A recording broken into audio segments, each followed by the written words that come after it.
Hello all students, welcome to the second day of April session, that is 4th April 2026 JEE Main exam. Morning shift is exam is completed and we started collecting the information and questions from memory based questions from the students from the examination center. Even we are collecting their pulse also, how the exam has done, which questions, which chapters have dominated, right, and weightage wise, and also how was the paper, overall paper and all. The broader idea about today's 4th April examination, as per the students analysis, it was observation experience, it was like maths, they are saying not that easy but still comfortable, that it is little lesser than moderate, means it is in between easy to moderate, but as usual lengthy. This lengthy tag will be there for maths, and mentally you also have to prepare, you have to confirm and prepare in such manner itself, right? So maths will be lengthy only like this, because from last 3 years we are observing the maths paper. So definitely it is going to be lengthy only, even for the upcoming session children also, right? Upcoming shift exam also it will be lengthy, right? So today's itself you can understand it is between easy to moderate but still lengthy, right? So that is one thing about maths. Coming to physics, from the student's perspective, it is not that much easy to little some questions were challenging, right? So the overall paper they were feeling in a mixed idea, they were feeling it like a moderate. And also another surprising point is even the physics paper also to be lengthy, right?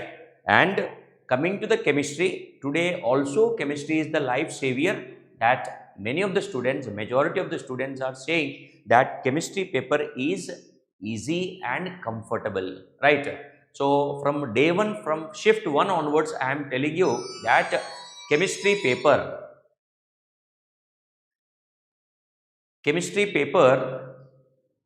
at least 10 to 12 questions can be comfortably done by any student. And if we are not able to do these 10 to 12 questions comfortably without a lot of effort, then you have to look back into your preparation. So this is a alert, like I am telling you that 10 to 12 questions should be able to be done comfortably in chemistry. That is a bare minimum number of questions expected from chemistry subject, right? So if we are doing 12 questions, right, correct, so 12 into 4, right, 48 marks, that is around 50 marks you will be getting bare minimum. And 25 if we are getting from physics and maths also, that first milestone 100 marks, that is nearer to the cutoff.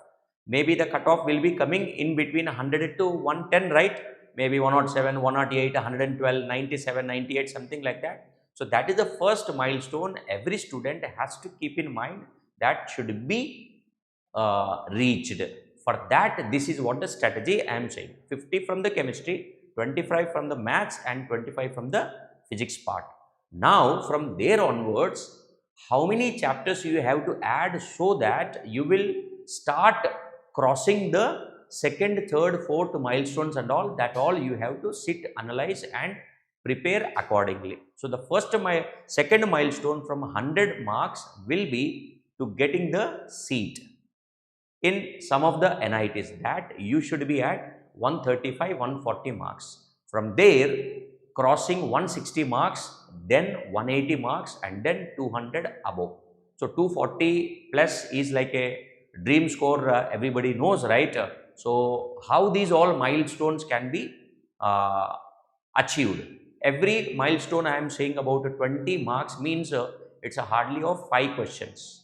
So for the 5 questions, how many of the 5 chapters I have to add to my preparation, to my completed preparation list that I have to sit and analyze, study and analyze it, right? Some students will feel some chapters easy, some chapters difficult. But the same chapter which is felt difficult by one child will be felt comfortable for the other child.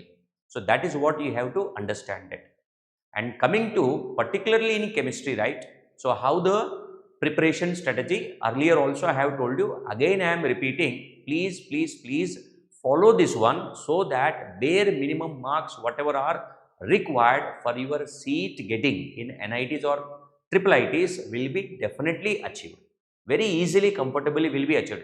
Especially the students who are in 11th standard, right? They have to blindly, mandatorily have to follow these instructions in preparation to chemistry. Whatever chemistry, three parts are there, right? Physical chemistry, organic chemistry and inorganic chemistry. In the inorganic chemistry, there is four chapters, one grouping is there. That is a periodic table, chemical bonding, D and F, coordination, compounds.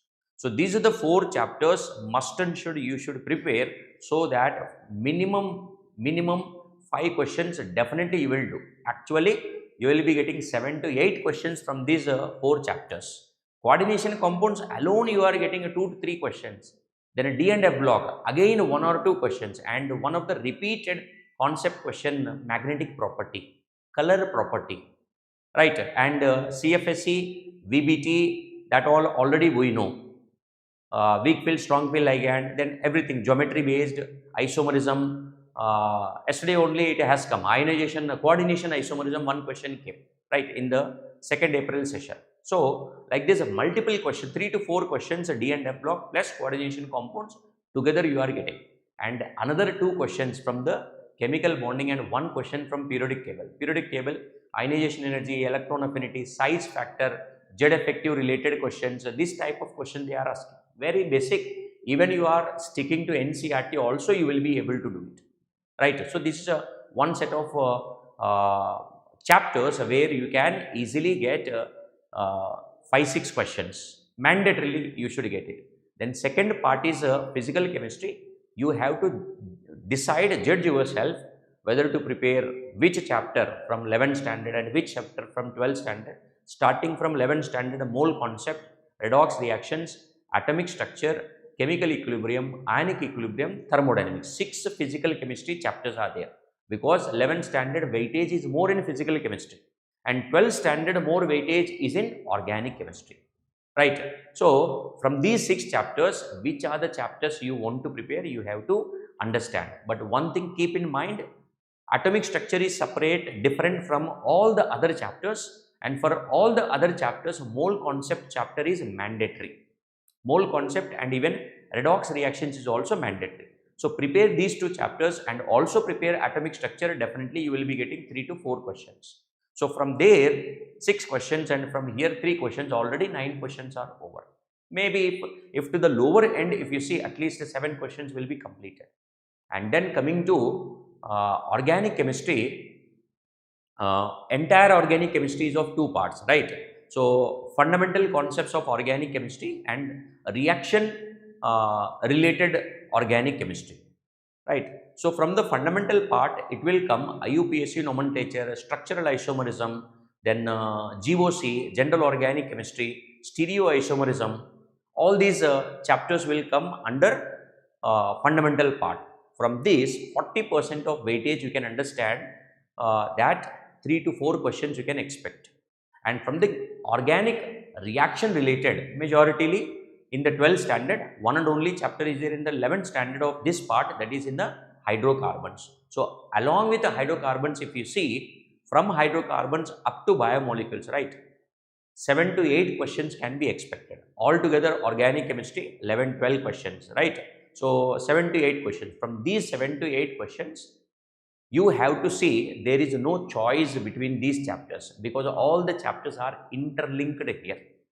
The question coming from hydrocarbons may be linked to alcohols, and last chapter carboxylic acids also, right? So therefore, for every chapter you have to list down all the reagents. For every reagent, you have to write which compound can be converted into which compound by this reagent under what conditions. So, all the reagents you have to list down and by heart their functions. With that, out of 8 questions, minimum to minimum 4 questions, 5 questions, you will be able to do it. And lastly, coming to the physical chemistry chapters. In the physical chemistry chapters, there are like 12 standard physical chemistry chapter. As already 11th physical chapters are over. So, in the 12th physical chemistry chapters, there are like electrochemistry, chemical kinetics, solutions and colligative properties. Solutions and colligative properties is mandatory because half of it is concentration terms only, mole concept. The another half, whatever 4 colligative properties are there and Van 't factor is there, very easy. Definitely one question will come. Yesterday, that is 2nd April also, one question has come on the osmotic pressure. In calculation of osmotic pressure, nothing was there, just the data is given, so that the data has to be input into the formula pi is equal to CST and you have to calculate the osmotic pressure. Only thing was the value you will be getting in atmospheres, but it should be calculated in torr, right. So, this unit conversions also to be known by the student in doing it, right. So, this is one point. So, from these 3 physical chemistry chapters, kinetics, electro and solutions and colligative properties, that is all up to your choice. But if you have done redox reactions in the 11th standard, then its continuation electrochemistry will be comfortable also, because some more strong concepts will be there, you need to add on, but still you will feel comfortable. And kinetics is completely like a new chapter, you can see, but there is one kinetic theory, whatever is their activation energy related, right. So, that is most of the time that is a repeated question, 0 order, first order and this activation energy related concepts. So, otherwise broadly if you see, even you are whatever the areas I have explained you, right, from these areas, every area you have to focus and complete it and then only go to the next area and complete it, then only to the next area and complete it. So, in this manner, if we are preparing right, so then the score you will be getting is abnormally improved, very high score you will be getting. I am not speaking about 100 out of 100, but definitely you will be at 70 plus from chemistry alone. So, and what if you do the same strategy from physics and maths, how forward you can go in your preparation. So, that is what 70 into 3, you can say like a 210, 200 around preparation. So, 180 to 200, 210 by very strong practice, planning and execution, definitely this scoring is possible. And coming to today's paper also, it was in a moderate level altogether, whatever April 2nd paper was conducted, in the similar level only today's paper was also done. So, that is one way it is a good news for the students that the paper was not made the difficult or very lengthy, but definitely lengthy, that you also have to understand. 2 of the subjects are calculation based, physics and maths. So, definitely they will be lengthy only. So, how to overcome these lengthy questions to crack it, because some students somewhere is scoring 300 out of 300 means it is definitely possible for you also. But what are the strategies, what are the habits you have to develop during the calculations, applying the concepts and practicing it, time management, everything you have to understand it and you have to learn it. It is not a 1 day, 2 day, 5 day, 10 day program, like it is a continuous evolution, right. So, you have to make habituated to such type of training. That is what is done in resonance also in all the centers, how the time management is done, how the student should completely, that means maximum he can utilize these 3 hours of examination and how he can make best use of these 3 hours in his performance. All these things will be learned here, right. And coming to from the center level, we have collected some of the students one student.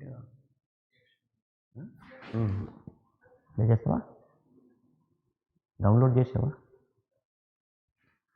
So we have collected some of the student reactions from the examination center directly. So let's see how these students felt and direct live, that means immediate whatever the responses we have collected from the students, that we are going to play. So with this also you will be getting the preliminary idea, and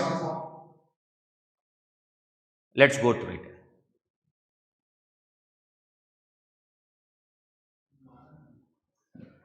Okay.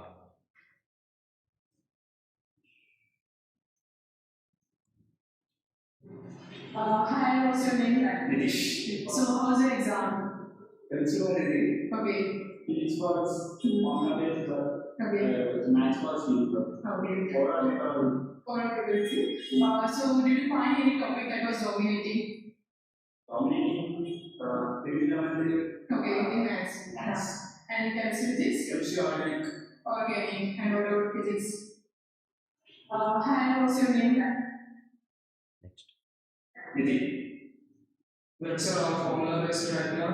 Okay. And this session, let's Okay, so in the previous students response, you can understand 2 points here. Maths was challenging, right? And within chemistry, organic chemistry was dominating. So this is what just a few minutes before I was explaining you. Out of the 25 questions, if I am saying that before seeing the test paper itself, I am saying that 12 questions will come from organic chemistry, 11 to 12 questions will come from organic chemistry. You can understand how much the previous sessions knowledge will help you to get the insights into the upcoming sessions. So this is what I tell to the children from day one onwards, that you have to focus. It is something like 25 questions are divided into 12 questions and 13 questions. Within these 11 to 12 questions of organic chemistry, single subject is there, and within the 13 questions, 2 subjects are there, physical and inorganic chemistry. Definitely inorganic part is lesser because its size was constrained, as a lot of the chapters, P block, chemical reactions, metallurgy, all these chapters were deleted, made out of the syllabus from NTA point. So therefore inorganic syllabus got decreased, and that is where the advantage also, right, from the 33% syllabus of inorganic chemistry, now it is made to 20%. Like, so now from this concised syllabus, is it not possible for us to complete the preparation, that too sticking majoritarily to the NCERT level, right? So you can understand this, how you need to prepare, how you need to spend your time, the 2-year time, especially all these shortcuts whatever I am telling. Maybe the students who have given the exam now or going to give the exam afternoon or tomorrow, day after tomorrow, maybe they are very eager that sir, these all we do not need, so let's go to the question discussion. But these are all the things needed for the students and the parents, for the particularly the students who are in the 11th standard going to give for the exam next year. So these are all the insights they have to follow blindly, that the preparation efficiency can be increased, right? So let's see the second student feedback.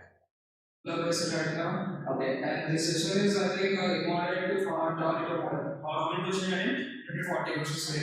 In the last session, how many questions are in? Last session, I have attended 46. 46.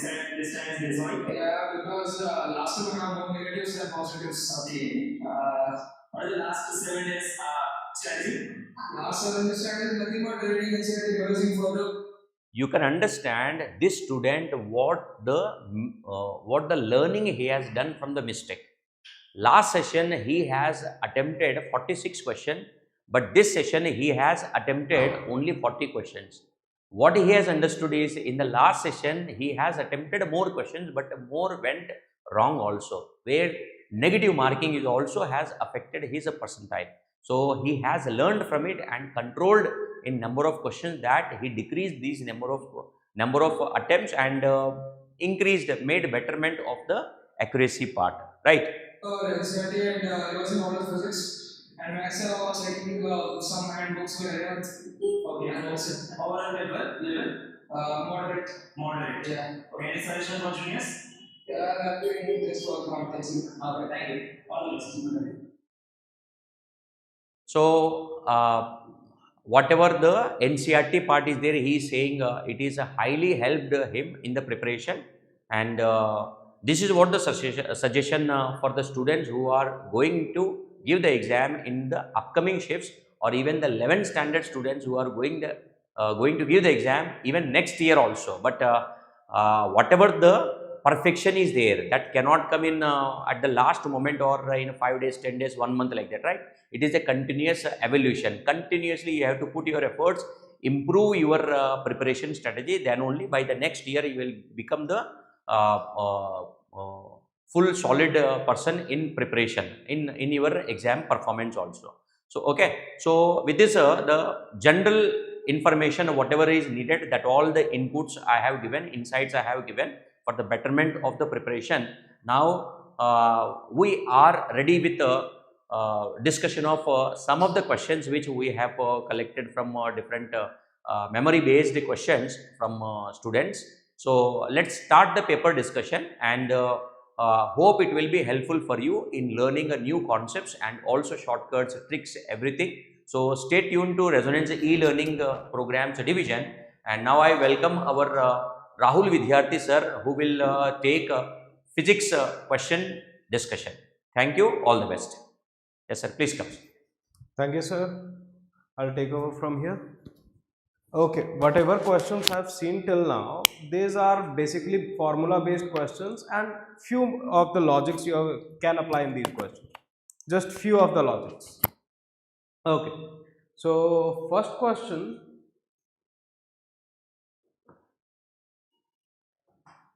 Okay, first question we have over here is based on surface tension. First question we have over here is basically based on surface tension. To be exact, from surface tension, work surface energy part, correct? Surface energy. Now, we have discussed, or we already know 2 points from here that we require. First is the surface energy is practically equal to surface tension, or sorry, numerically equal to surface tension, correct? And second point over here, since it is a soap bubble, it will be exposed to air from two sides. From two sides. How? The inner part is filled with air as well as outer part is filled with air. Correct or not? So over here, if I apply the formula, surface tension or surface energy is nothing but work done per unit change in area, correct? Surface energy is nothing but work done per unit change in area, and surface energy over here is practically numerically equal to surface tension. So over here surface tension must be equal to work done by change in area. That is what we know. But over here, since two exposed surfaces are there, I'll apply 2T instead of T. So over here the work done will be given as 2T multiplied by change in area, correct? 2T multiplied by change in area. Now we have all the values we require from this one over here. What is the value of radius of soap bubble is increased from this point to this point over here? What is the value? The change in area over here is equal to 4 pi r square minus small r square. So over here it is equal to 4 pi into capital R square. What is the value of capital R square over here? That is equal to 2 square minus 1 square, but these two are in centimeters. We will convert them into meters, 10 to the power minus 4. So over here it will convert to 4 pi into 4 minus 1, 3 into 10 to the power minus 4. This is the value of change in area. So work done over here is 2 into T into change in area is 4 pi into 3 into 10 to the power minus 4. This is the value of what do we call as work done over here. Work done over here is given by this formula. Now, if we know T over here for water or for this condition is 1. So over here this will be given as 2 into 4 pi into 3 into 10 to the power minus 4. So it is given as, just a second, no, T value I'll check, just a second. Okay, so over here it is given as 2 into 4 into 312, 2 into 4 8 into 324, that is 2.4 pi into 10 to the power minus 3 into T joule. So over here what is the value of T? That is equal to 5. So it will be given as 2.4 into pi into 5 into 10 to the power minus 3. Second, next, a rod is placed along the principal axis as shown. Find the length of the image. For JEE Mains, this question belongs to ray optics. To be exact, it belongs to spherical mirrors. Spherical mirrors. You have dealt with this kind of problems before, but still if you are looking for easier problem, this belongs to a moderate. Done? Now, if we are looking at this question, we need the length of the image. So, how to calculate the length of the image? We know that image is always placed between the two ends of the object or images. So, over here one end is A, the other end is B. So, over here image will be placed somewhere between the image of A and image of B. So, can we calculate the position of image of A and image of B? Yes. How? For A, what is the position of A? It is exactly equal to radius of curvature, which is equal to 2f, which is equal to 2 into 10, that is equal to 20 centimeter. So if object is placed at a distance of 2f or r, the image is placed at the same position. So A is exactly at the same position. A's position is not changing. But what about B? For B, we have the object distance u equals minus of 10 centimeter, sorry, minus of 30 centimeter, correct? And f over here is minus 10 centimeter. We need the value of v. So 1 by v plus 1 by u equals 1 by f. That is the mirror formula over here. What is the value of 1 by v minus 1 by 30 must be equal to minus 1 by 10. So over here 1 by v minus 1 by 30 or equals plus 1 by 30 minus 3 divided by 30, correct or not? I have taken the LCM over here, so this one over here will belong to minus 2 divided by 30. That means V is equals to minus 15 centimeter. So B's image will be somewhere over here, which is at a distance of 15 centimeter from the pole. So this is 15, this over here is 20. So what is the length of image over here? 5 centimeter. What is the length of the image over here? 5 centimeter. Done? Next, nuclei A and B form a nucleus C. Binding energy per nucleon for A and B and C, A, B and C are 3 mega electron volt, 7 mega electron volt and 6 mega electron volt respectively. Then energy produced in this reaction over here. So first thing we should understand, what are the binding energies of these three molecules or atoms in order in the individually in the reaction. So over here first for A, it has 3 nucleon and binding energy per nucleon for A is 3 over here, sorry. So it will be 3 into 3, that is 9 mega electron volt, correct? What about B over here? B is given 7 and B has 4 nucleons. So 4 into 7, that is 28 mega electron volt, and finally 6 for C. So for C it is 10 into 6, that is 60 mega electron volt. Now we know the energy released over here must be equal to this minus this, correct or not? Initial or reactants energy minus products energy or binding energy per nucleon, correct or not? Let me write the reaction over here. What is the total reactants energy? Whatever be the energy difference, that will be liberated over here, correct or not? So the energy over here 2 times of A, what is the value of A? 9 plus 28, and what about this over here? 10 into 60, that is 600 over here. Sorry, 60 only. So 60 mega electron volt over here, 18 plus 28, that is 36 over here, and this over here is 60.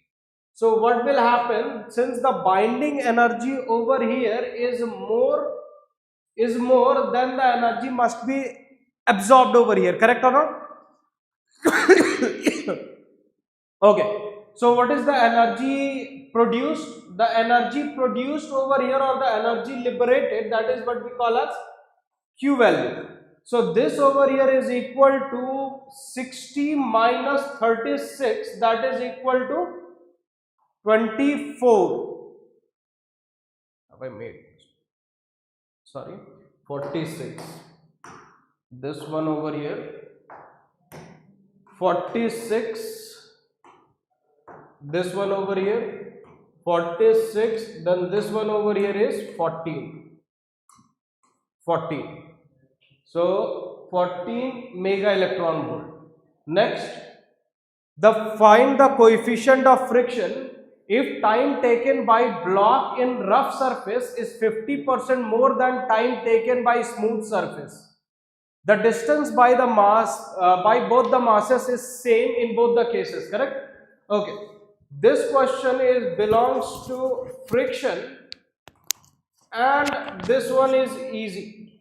Now if I talk about the calculations, in case of smooth body, the only acceleration acting on the body is nothing but g sine 45 degree, that is equal to g by root 2, correct or not? The other component of this, that is mg by root 2, will be cancelled or will be balanced by normal reaction over here. So g by root 2 is the only acceleration acting over here.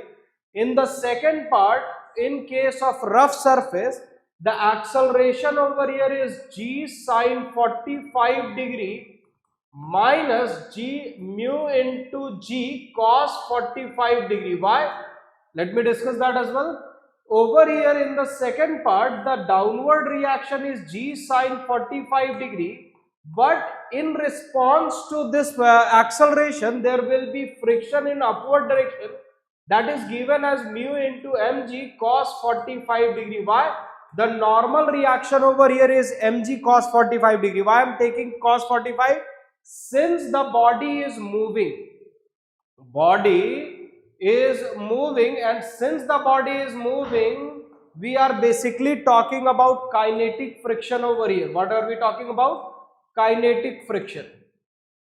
Now, if we talk about this condition, if in case A, acceleration is given as more than time taken by the smooth surface. So over here, acceleration for smooth surface is g by root 2. Let us suppose that time taken over here is t naught. Time taken over here is t naught. Then the distance covered by this body starting from rest will be given as half into g by root 2 into t naught square, equation 1. What about the second situation over here, case 2? In case 2, acceleration is given equal to g sine 45 degree minus mu g cos 45 degree. So g by root 2 into 1 minus mu. That is the value over here for acceleration. Acceleration is given, time taken over here is 3 t naught by 2. Why? It is taking 50% more time than smooth surface. So over here the value of S again will become equal to half into G by root 2 into 1 minus mu into 9 by 4 T naught square. Correct or not? This is the value of distance in the second case. This is the value of distance in the first case, and we know according to the question these two distances are equal over here. These two distances are equal over here. So if I make these two distances over here equal,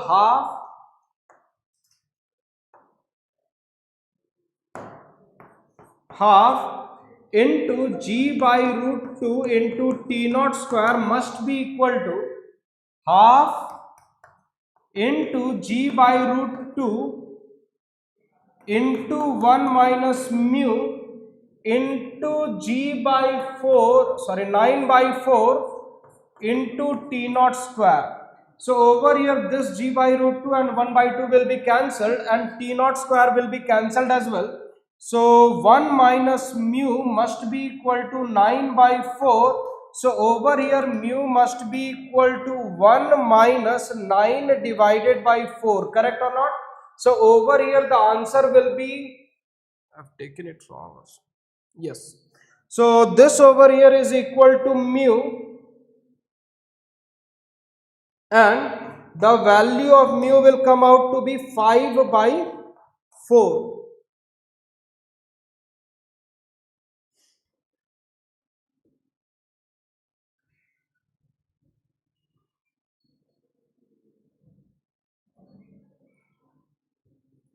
Okay.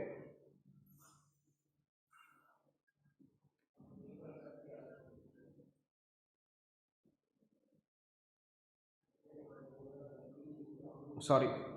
The calculation over here I've done this over here.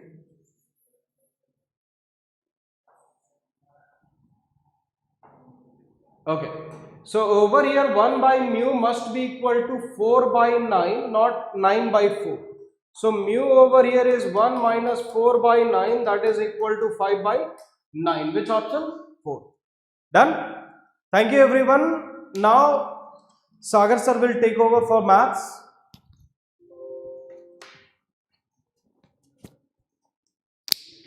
Thank you, sir. Okay, dear student, now we move to mathematics portion.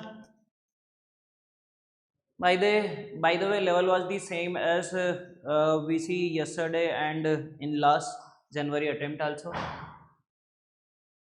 Might be for 99% time you will be needed approx 55.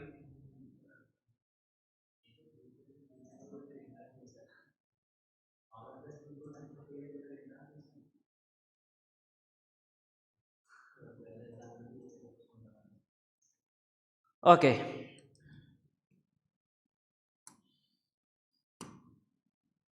Now our first question is,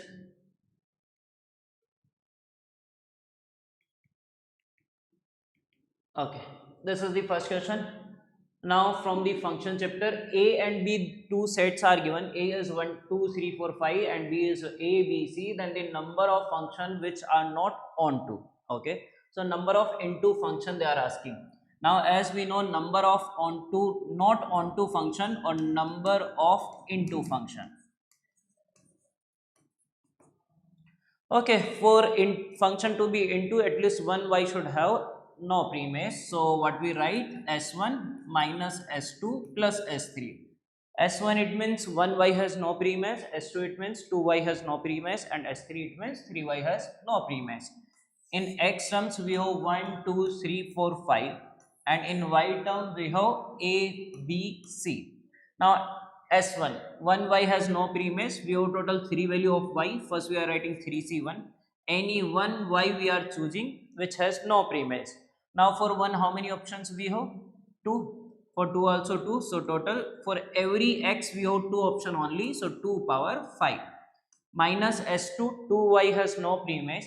So out of these 3, first we are selecting any 2. Suppose A and C we selected which has no premise. Then for every value of x we have only one option, one option, one option. So 1 multiply 5 times 1 power 5. S3 it means 3y has no premise. If 3y has no preimage, then actually no function exists, so number of function into function will be 0 in that case. Now here what we are getting, 3 into 2 power 5, that is equal to 32, minus 3 into 1 3, then it is 96 minus 3 93. So correct answer for this question was 93. Okay, now coming to next question. Let z be a complex number. Okay, so this is the question from the complex number, and yesterday also they asked the one problem based on the geometrical application, and here also geometrical application they ask. It means remember, those all who are going to write the exam in upcoming days, geometrical applications you need to revise. Z be a complex number such that modulus of z plus 2, that can be written as z minus minus 2, equal to modulus of z minus 2. Minus 2 can be written as minus 2 comma 0, and 2 can be written as 2 comma 0. So they are saying that distance of z from minus 2 comma 0 equal to distance of z from 2 comma 0. So where the z lies? Z lies on perpendicular bisector. This is the point minus 2 comma 0, and here is the point 2 comma 0. As distance from both points same, z lies on perpendicular bisector, and actually this y-axis is the only perpendicular bisector. It means from the first relation we can say z lies on y-axis. Now the next argument of what this represent? This represent the arc of circle. Argument of z minus 3 comma 0 divided by z minus iota 0 comma minus 1 is equal to pi by 4. It means the angle between the line joining z to 3 comma 0 and z to 0 comma minus 1 by 0 comma minus 1 is equal to pi by 4. So 2 point we need to notice, one is 3 comma 0, here we have, and other is 0 comma minus 1, here we have. Okay, now suppose this is the arc of circle. Z will lies on this side, and angle between Z and 3 comma 0, line joining Z to 3 comma 0 and Z to 0 comma minus 1 has to be pi by 4. And already we discussed that Z lies on y axis, so can I say that Z has to be here, this will be the Z, and angle between these two is going to be pi by 4. Can I assume this one as 0 comma y? Okay, now if this angle is pi by 4, this one is 90, this also pi by 4, then this angle is 135. Can I write the equation of this line? Equation of this line, y, as the theta is 135, so slope is equal to minus 1. Okay, so y equal to minus x plus c. It is passing through 3 comma 0, so x3 y0 need to be satisfied, so 3. Okay, we are getting y equal to minus x plus 3 and 3 comma 0 satisfying it. Now if you put this point 0 comma y, x 0, then y equal to what we are getting? 3. So our point z is 0 comma y, 0 plus 3, it means 3 iota. If z is 3 iota, they are asking modulus of z square, that is equal to 9. Okay, so correct answer is 9. Now coming to next question. Let A is a matrix of order 3 such that determinant of A is equal to minus 4. Then the value of modulus of adjoint. Okay, just simply question based on the properties of adjoint. Determinant of A they give as minus 4, and we need value of this one. Determinant of adjoint A, that is det A power n minus 1 whole square. So twice of adjoint of A whole inverse power n minus 1 square, n is 3, n minus 1 is 2, 2 square is 4. Okay, now further this 2 can be written out, then 2 out become 2 inverse, that 2 inverse further comes out from this determinant, then 2 power 2 inverse power 3, because 2 power n, a power n, so 2 power minus 3 into determinant of adjoint of A inverse whole power 4. Okay, further determinant of adjoint of A inverse, that is same as determinant of adjoint A inverse. So this can be written as 1 by 2 power 3, and determinant of adjoint A, det A power n minus 1 whole power 4. Determinant of A is 4, So 4 power 2 can be written as 2 power 4. 2 power 4 actually minus 4, but minus 4 power 2 is same as 4 power 2. So 4 power 2 is 2 power 4 and 2 power 3. So 2 power 7 we got, and whole power 4. So what we got? 1 by 2 power 28. Okay. So this is our answer, 1 by 2 power 28. Now coming to next question, the number of ways. Okay, so this is the question from the chapter PNC and it's easy one only. So till now whatever question we discussed, those all were easy. Okay, now the number of ways 4 boys and 3 girls are to be arranged in a row so that all 3 girls are not together. So suppose we have 4 boys, B1, B2, B3, B4. Okay, and 3 girls are G1, G2, G3. What they are asking? We need to arrange in such a way so that not all girls together. So how we do? Total minus all girls together. Okay, all girls together. For all girls to be together, we consider them as one so that they always remain together. So total how many ways we have? Total we have 7 members, so 7 factorial minus all girls together. So I am counting these all 3 as 1. Now if you count total how many we have? 5. So 5 factorial arrangement. Now actually these 3 girls can be internally arranged, so that's why 3 factorial. 5 factorial can be common. Then here 7 into 6 and minus 3 factorial, that is equal to 6. So finally 6 also can be common, so 6 factorial and 7 minus 1 is 6. So 6 factorial into 6, 720 into 6. When we multiply, which option will get? 4320. Okay, so our correct answer is 4320. Now coming to next question. Okay, so this is the question from the chapter of vector and 3D part, and generally they are asking the question based on the straight line. Almost in every time, every shift they are asking the question based on the straight line, because as the 3D part plane is deleted, they do not have much options.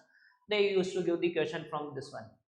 Okay, so what they are saying, a line with the direction ratio 1, minus 1, 2 intersect these two lines at the point P and Q respectively. If the length of the line segment PQ is alpha, then 225 into alpha square. Okay, so this question is also same type of the many questions they already asked in maths, and here also they give, and obviously there are limited option now, so that's why you are getting same type of the question from the straight line topic.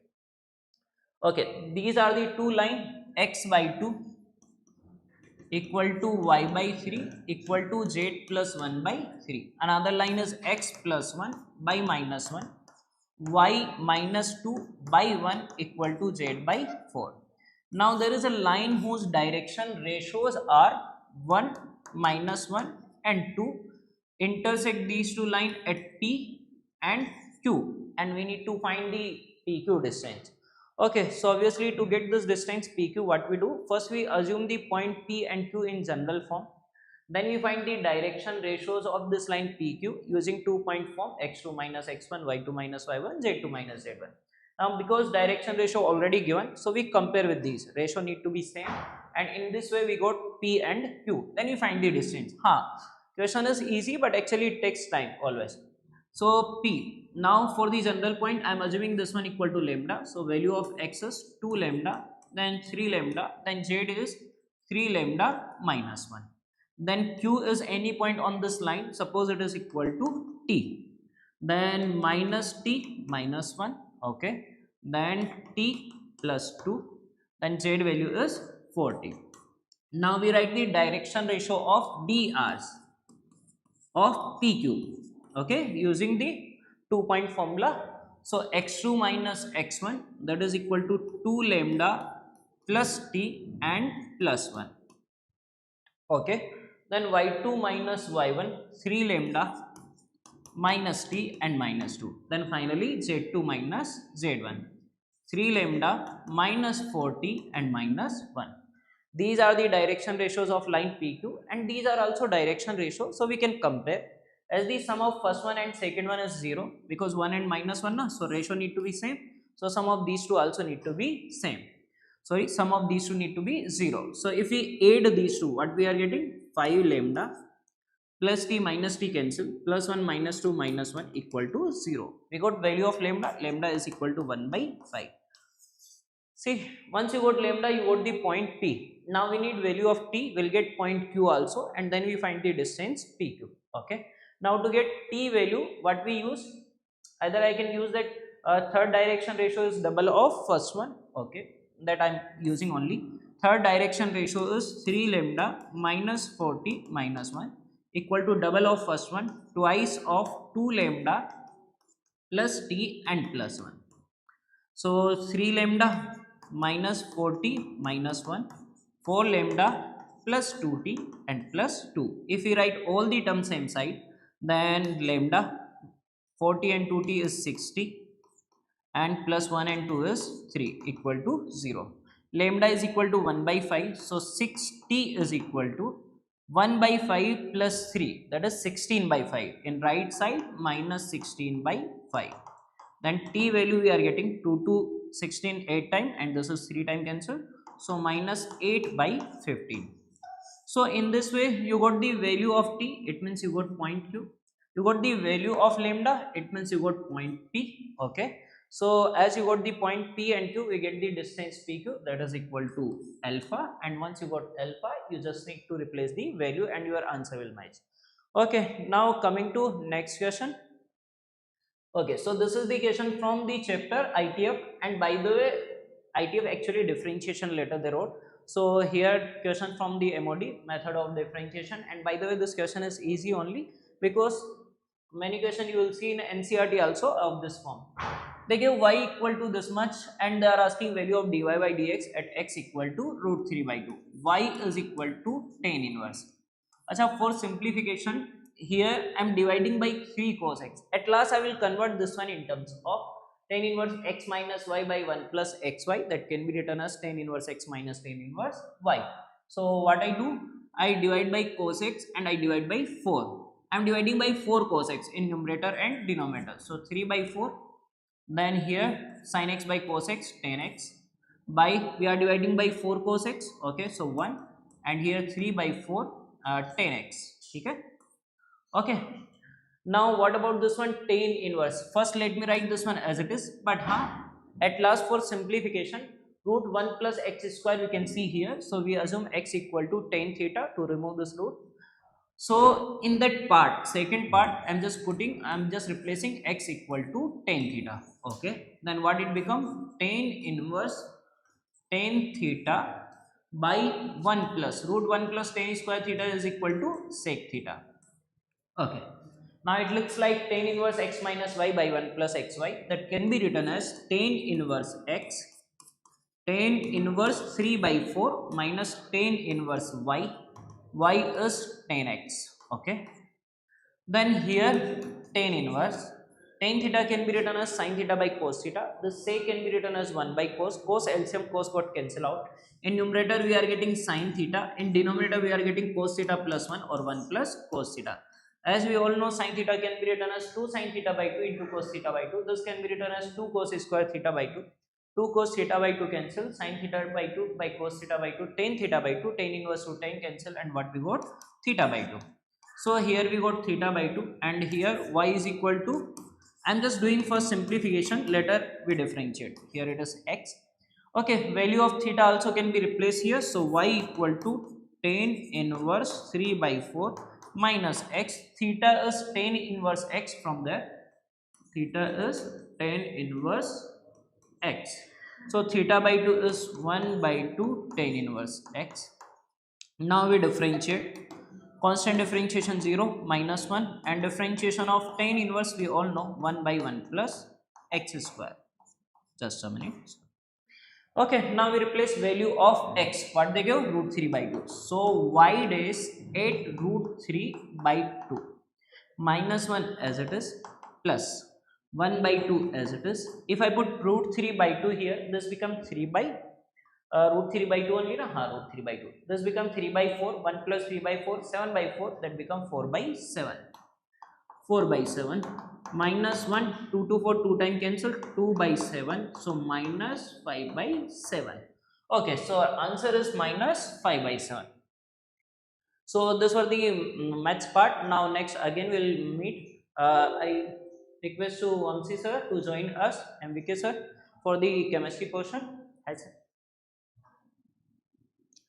Thank you, Vijay sir. So let us see some of the questions collected from chemistry part, and by seeing the questions till now, what I feel, it is very comfortable for solving. But only thing is that you should repeatedly revise them, especially the data from the NCERT is mandatorily to be memorized, to be remembered, at least to the chemistry part. Then majority of the questions can be solved till now. Whatever the around 8 to 10 questions we have seen, so they are all like comfortably to be done. So let's see the first question. This is a question from the physical properties of halogen group, 17th group. What they are asking is for the hydrogen halides boiling point and melting point. This is a straightforward basic question. It is generally what happens as the molecular mass increases. As the molecular mass increases, we feel like a boiling point should increase. That means from HF to HCl to HBr to HI. This is what expected. Right now, as the molecular mass increases, boiling point or even melting point to increase. But what will happen here, because of the very strong hydrogen bonding, the HF will be forming. That is the reason why, in fact, HF is a viscous acid, hydrofluoric acid, right now. So very strong hydrogen bonding that the molecules will come closer together, that it will come the highest in the boiling point. It will come the highest in the boiling point. So that is what HCl less than HBr less than HI less than HF. So this is one of the exceptional point you have to remember. Because of the hydrogen bonding, HF comes highest in the boiling point. And the exceptional point is there even in the melting point also, that in the melting point it is a HCl greater than HCl less than HBr less than HF less than HI. So HI will have the highest melting point, whereas HF will have the highest boiling point. So these are the two orders for boiling point and melting point, right? For boiling point and melting point. This is for BP and this is for MP. Now match these two sequences with what they have given. So if they have given the same sequence, then it will be, statement will be correct, if not wrong. So statement 1, boiling point order is HI less than HBr less than HCl less than HF. This part is correct. Even this is what wrong it is, right? So only this part is correct, that this is a wrong statement. Understanding, na? Coming to statement 2, melting point order is HI less than HF less than HCl less than HBr. Even this is also wrong. So both statements are wrong here, that HCl should come the least order here, right? So where is it that both statements are wrong? So there is no option which is matching here, that both statements are wrong. So let's see how the options will be. Accordingly you can understand it, right? So coming to the next point, next question. Total number of lone pairs of sigma bond pairs and total number of lone pairs and sigma bond pairs formed by central atom xenon in XeO6 4 minus. So in XeO6 4 minus, there are 4 oxygen atoms which are with a single bond and negative charge, and 2 of the oxygen atoms are with double bond, right? So this is one oxygen and another oxygen which are with a negative double bond, then remaining 4 oxygens like this. Like this. So in this manner, if you see, number of lone pairs is equal to 0, and number of bond pairs, sigma bond pairs particularly. So 6 valencies it is satisfied, therefore obviously 6 plus 0, 6. Maybe an integer type question we have to see. what it will be. Then next coming to match list 1 with list 2. List 1, Finkelstein reaction. Finkelstein reaction is the one. Finkelstein and Schwarz reaction, we remember it, right? So Finkelstein and Schwarz reaction are the two reactions which are used by chloride or bromide to be converted into iodide. So to convert an alkyl chloride or alkyl bromide to alkyl iodide, you need to use sodium iodide in acetone, NaI in acetone, right? So AQ. Coming to Schwarz reaction also same thing, that you want to convert it from alkyl chloride or bromide to alkyl fluoride. So that is by SbF5, right? So that is B, P, then C and D we have to check. Sand-Meyer reaction. Sand-Meyer reaction is for the diazonium salt, benzene diazonium salt to be converted to Cu2Cl2 to be converted to chlorobenzene.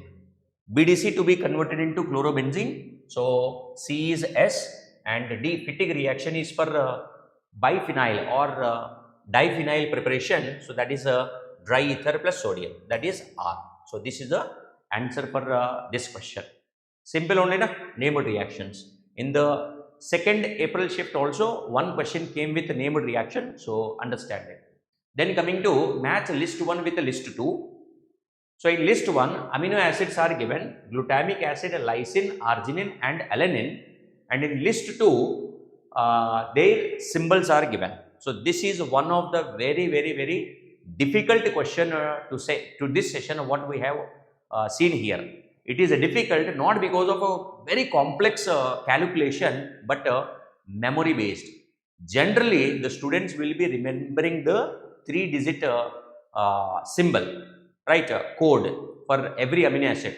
We know there are 20 amino acids. For the 20 amino acids, there are 3-digit codes and 1-digit code also. But this time they have asked the question with respect to 1-digit code. So that is the difficulty here, that for reference point I have given it the table also here from the NCERT, that whatever this 3-digit code is this one, 3-letter code, but this is the single letter code, right? So this becomes a challenge of this question, and understand it that for this 20 amino acids, this table by hearting is mandatory, very important, very important, right now. So here if you see alanine is what? Alanine, if you see, this is A, right? So alanine is given A. Then what is it? Then next amino acid given glutamic acid. Glutamic acid is given E. So this is a glutamic acid. Then lysine is also K. That also I will show you. See, this is a lysine and this is K. And whatever arginine is there, arginine, this one, this is R. So that is this one, R. So in this manner, just you have to match the amino acid given with the single letter code. So this is a fact based question. Very rarely the students will be by hearting this concept. Therefore it is a little challenging from the memory based point. Then coming to next question. He has started again the question from the nitrogen containing organic compound. This is a very repeated. In none of the session they are giving question without nitrobenzene, touching nitrobenzene. Nitrobenzene or aniline mandatorily will be there. So understand this, right? So when you take the nitrobenzene, and this nitrobenzene is treated with bromine plus FeBr3. Bromine plus FeBr3, we should get at meta position bromine, because NO2 is a meta directing group. NO2 is a meta directing group. Then the same compound, when it is reduced by Sn plus HCl, NO2 group will be reduced to NH2 group. So this becomes compound B. Now this compound B is diazotized. So when diazotization is done, this NH2 will be diazotized to N2Cl. N2Cl. This is compound C. Now this compound is treated with a Ball-Schiemann reaction, right? So you will be getting N2Cl will go and you will be getting, no, not a Ball-Schiemann reaction. Again you will be getting nitrobenzene here, because HbF4 will result in HbF4. Sorry, 1 second. I'll write the reaction C. HbF4 will result in N2 plus BF4 minus and Br. But this compound is again heated with NaNO2. So the entire group will go and NO2 will be coming at this position. So that result in again nitro group. That will result again in nitro group. NaNO2 plus Ptic. Suppose we do not know what is the original question. So based on that, we have to give the final answer, because these are all memory based reaction. Suppose in the question, if he has not given this NaNO2, then from here you will be getting the product like this. So the students who have solved, who have sat for this shift will be understanding what was the actual question here, that whether it is this compound or this compound, and based upon which product is formed, accordingly its name has to be written, right now. So that is one thing, understand it. Then coming to next question. Again the question came from biomolecules. This is the only shift we have observed till now, that second question came from the biomolecule chapter. Just before only I have discussed an amino acid with a single digit code. Now this is the second question from the same biomolecules, but on the carbohydrates part, and he is asking about reducing and non-reducing sugars. Reducing and non-reducing sugars and mutarotation. These are the two very important concepts. A number of times we discuss in the classroom also, right? So here one very simple shortcut is all monosaccharides are reducing sugars. All monosaccharides are reducing sugars, like fructose, then glucose, allose, aldose, ribose, arabinose. All these are reducing sugars. Coming to disaccharides, except sucrose, these are also all reducing sugar. Only sucrose is the one disaccharide which is non-reducing sugar. Now you see, they have given both disaccharides only, maltose, lactose, both are disaccharides only. But in these two disaccharides, one is given a non-reducing, this is wrong, and this is given a reducing sugar, right? Both maltose and lactose are reducing sugars only. So statement 1 is wrong, statement 1 is incorrect, but statement 2 is correct. So this can match to this question, right? So going to next question. Consider the following reaction. There is a phenol treated with phthalic anhydride, right? This is phthalic anhydride.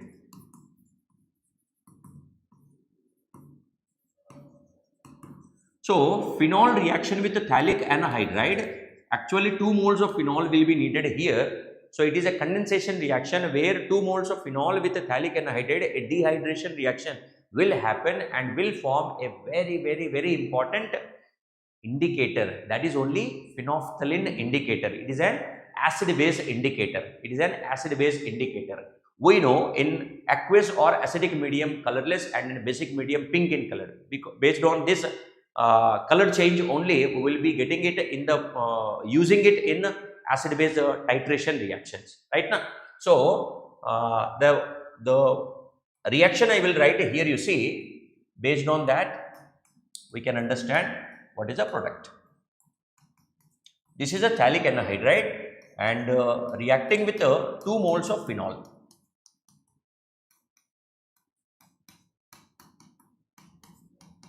So this is a water molecule removed. So when water molecule is removed from these 3 molecules together, you will be getting it as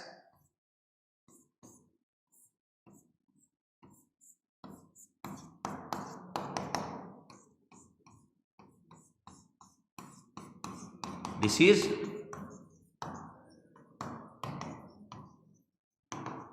phenolphthalein indicator.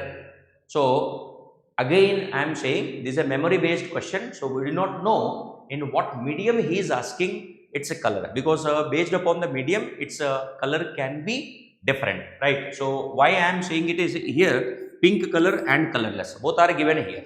So right, in which medium it is it in a basic medium to say as a pink, or in acidic medium or aqueous medium that it is colorless? So accordingly we have to give the answer here, right? So going to the next one, but you can understand that it is a phenolphthalein which is a formed. So according to the actual question you can answer this question right now. So this all from my side, from the chemistry part, whatever questions we have got from students, memory based question. The original questions will be definitely little different, right? Maybe in the data, structures, names, different compounds, etc. But till now, whatever the first idea it is, that is what these are the questions you can understand. They are doable only. But thing is that whatever all the questions I have done, strong NCERT related knowledge is important, right? So now I welcome our physics faculty, Vishal sir, to discuss a few more questions from physics part. Thank you, sir. So, hello students, my name is Vishal Sarva. I am a physics faculty at Resonance Chola branch. So, I hope all of you are doing really good. So, the trend of the JEE Main paper is still the same. I mean, the last shift also it was a formula based question. If you know the formula, you can easily score good marks in the physics section. So, now if we move to the next question. Okay. So, this question is from semiconductor logic gate. So, question is, inputs of A and B are given, find output result Y of the circuit. So we know that this is a NOT gate. So if this is A, the output from this gate will be A bar. Okay, this is B and this is NAND gate. So after this answer will be A bar into B divided, the whole bar. So it will be A bar to bar plus B bar. So final answer will be A plus B bar. Clear? Very simple question. You can easily score +4 marks in this question. So if we move to the next question, so next question is from RBD. A uniform sphere of mass m and radius capital R is divided into two equal parts. Clear? So there is a uniform sphere. It is divided into two equal parts. So one part of sphere has mass, moment, inertia I1. So let's say this moment of inertia is I1 about its diameter, and moment of inertia of disk of radius 2r and mass m. So this is another disk of mass m and radius 2r. So this radius is 2r. Clear? About its perpendicular axis through its center is I2. Let's say about this axis. This is I2. So now the question is find I2 and I1. So I2 we easily know that it will be half of m 2r whole square. So it will be 2 and 2 cancel. So it will be 2 mr square. So I2 value is 2 mr square. Now if we solve the value of moment of inertia of half of the sphere, we know that total moment of inertia will be 2 by 5 mr square. Now we have only a half part, so divide by 2. So answer I1 will be mr square by 5. Now the question says find the value of I2 divided by I1. I2 by I1. So I2 is 2 mr square divided by mr square by 5. Mr square into 5. So mr square cancel. Answer will be 10. So answer is 10. Simple formula based question. Not much of the calculation. So you can easily score +4 marks in the question. If we move to the next question. Okay. So again simple question from projectile. Two projectiles are launched with same speed at angle 15 degree and 30 degree. So u1 is equal to u2. Speed is given same. So the question is find the ratio of range of A and B. So we know that what is the formula of range? It is R equals to U square sine 2 theta by G. So G is constant, U square is also constant. So R depends on sine 2 theta. So now RA by RB we have to find. So RA by RB will be sine A. A is launched with 15 degrees. So twice of this will be sine 30. Sine B is launched with 30. So twice will be sine 60. So sine 30 1 by 2. Sine 60 1 by root 3 by 2. So 2 and 2 cancel. Answer will be 1 by root 3. So option 4. Simple formula based question. Next question if we move to, okay, some force is given this acting on a particle of mass 2 kg, find the power at 2 seconds. So what is the power at any point of time? It is force into velocity. So force is given, our target is to find the value of velocity. So we know that if force is given, we can easily calculate acceleration. So acceleration will be force divided by mass. So force is 2t I cap plus 3t square j cap divided by mass is 2 kg. So acceleration is t I cap plus 3t square j cap. Now if acceleration is given, how you are going to calculate the value of velocity? Simple, we will integrate. So let's say v vector will be 0 to t a vector dot dt. So this integration will be t square by 2 I cap plus t cube by 3. So 3 and 3 cancel. So t cube by t cube j cap. Okay. Now we have to find the value of power. So power will be f vector dot v vector. So okay, this is 3t by 2. So it will be t cube by 2. So now force into velocity. So 2t I cap plus 3t square j cap dot product with velocity. So t square 2 I cap plus t cube by 2 j cap. Now I cap into I cap, j cap into j cap, simple. So 2t into t square, so t cube plus 3 by 2 t to power 5. 3 by 2 t to power 5. So we have to find power at t equals to 2 seconds. Simply replace t with 2. So 2 cube will be 8 plus 3 by 2 t to power 5, that means 2 to power 5, so 32.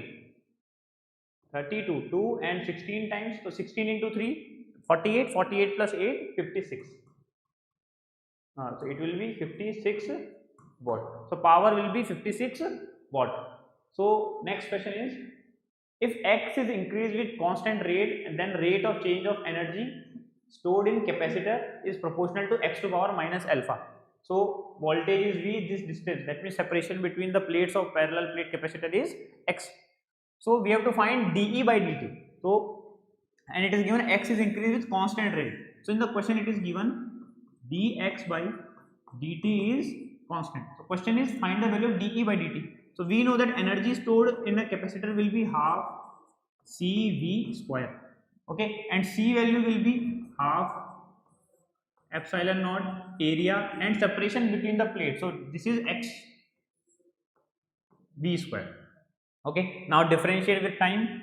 So dE by dt equals to 1 by 2 epsilon naught a and v square, they are constant. Yeah. So 1 by x, differentiation of 1 by x will be minus 1 by x square. So minus 1 by x square dx by dt. So this thing is constant, this is also constant. So dE by dt is proportional to x to power minus 2.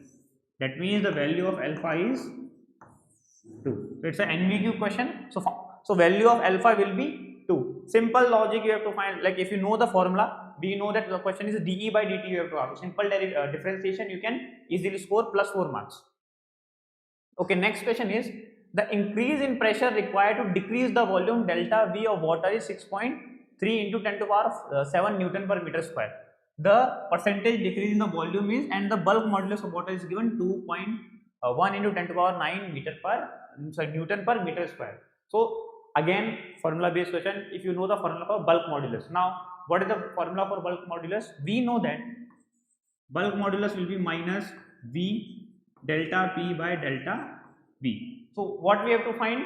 Percentage change in volume. So we have to find delta V by V, and it minus means decrease, equals to delta P by V. Simple. So delta P is given in the question 6.3 into 10 to power 7 divided by bulk modulus of water is 2.1 into 10 to power 9. Now the question we have to find in percentage form. So simply multiply by 100%.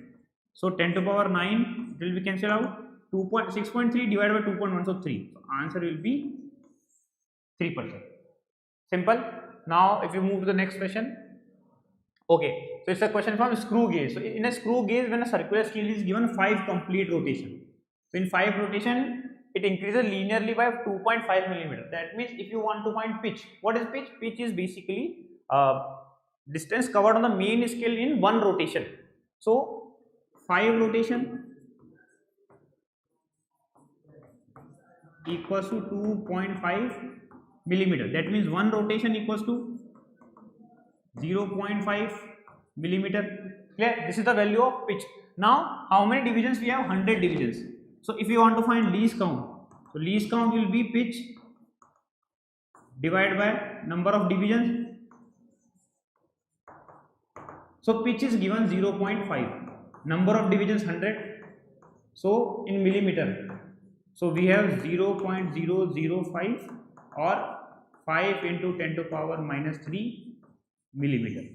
So option 2 is correct. So again, all the questions from this shift also formula based. If you know the formula, if you have prepared well, if you have memorized all the formula, you can easily score good marks in this shift.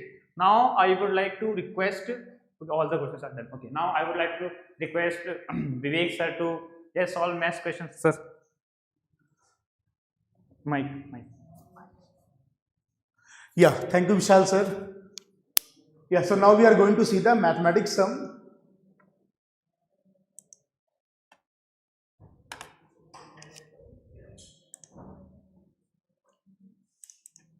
So what we are seeing, we can compare from the January session. So this session I am feeling question is less lengthy question are there.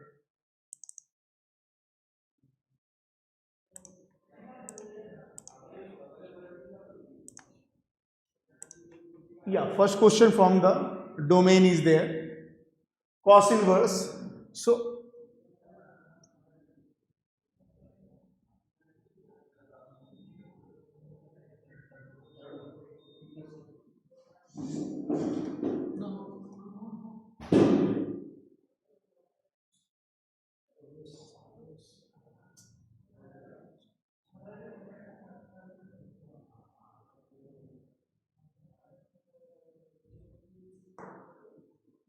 yeah. So we have to find the domain here. As we know, cos inverse x, then domain is equal to minus 1 to 1. So here cos inverse is there. So we can write 4x plus 2 greater integer of x by 3 between minus 1 to 1. Now one thing you can take the precaution here. If you can try to find the x value without removing the greater integer, it will take the more time. So what you have to do, just you can see all the options are there between minus 1 to 1 only.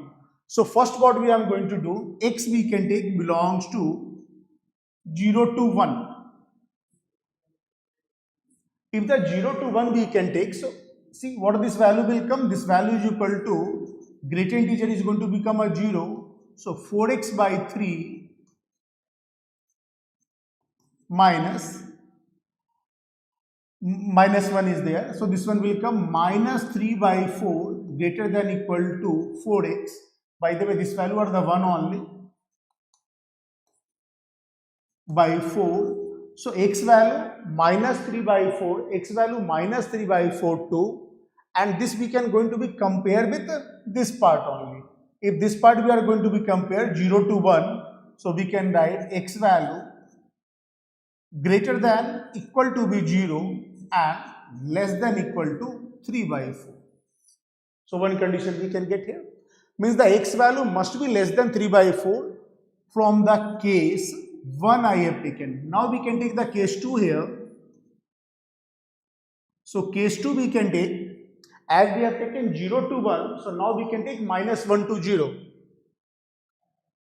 So x belongs to minus 1 to 0. Then in this case this value is equal to will come minus 2.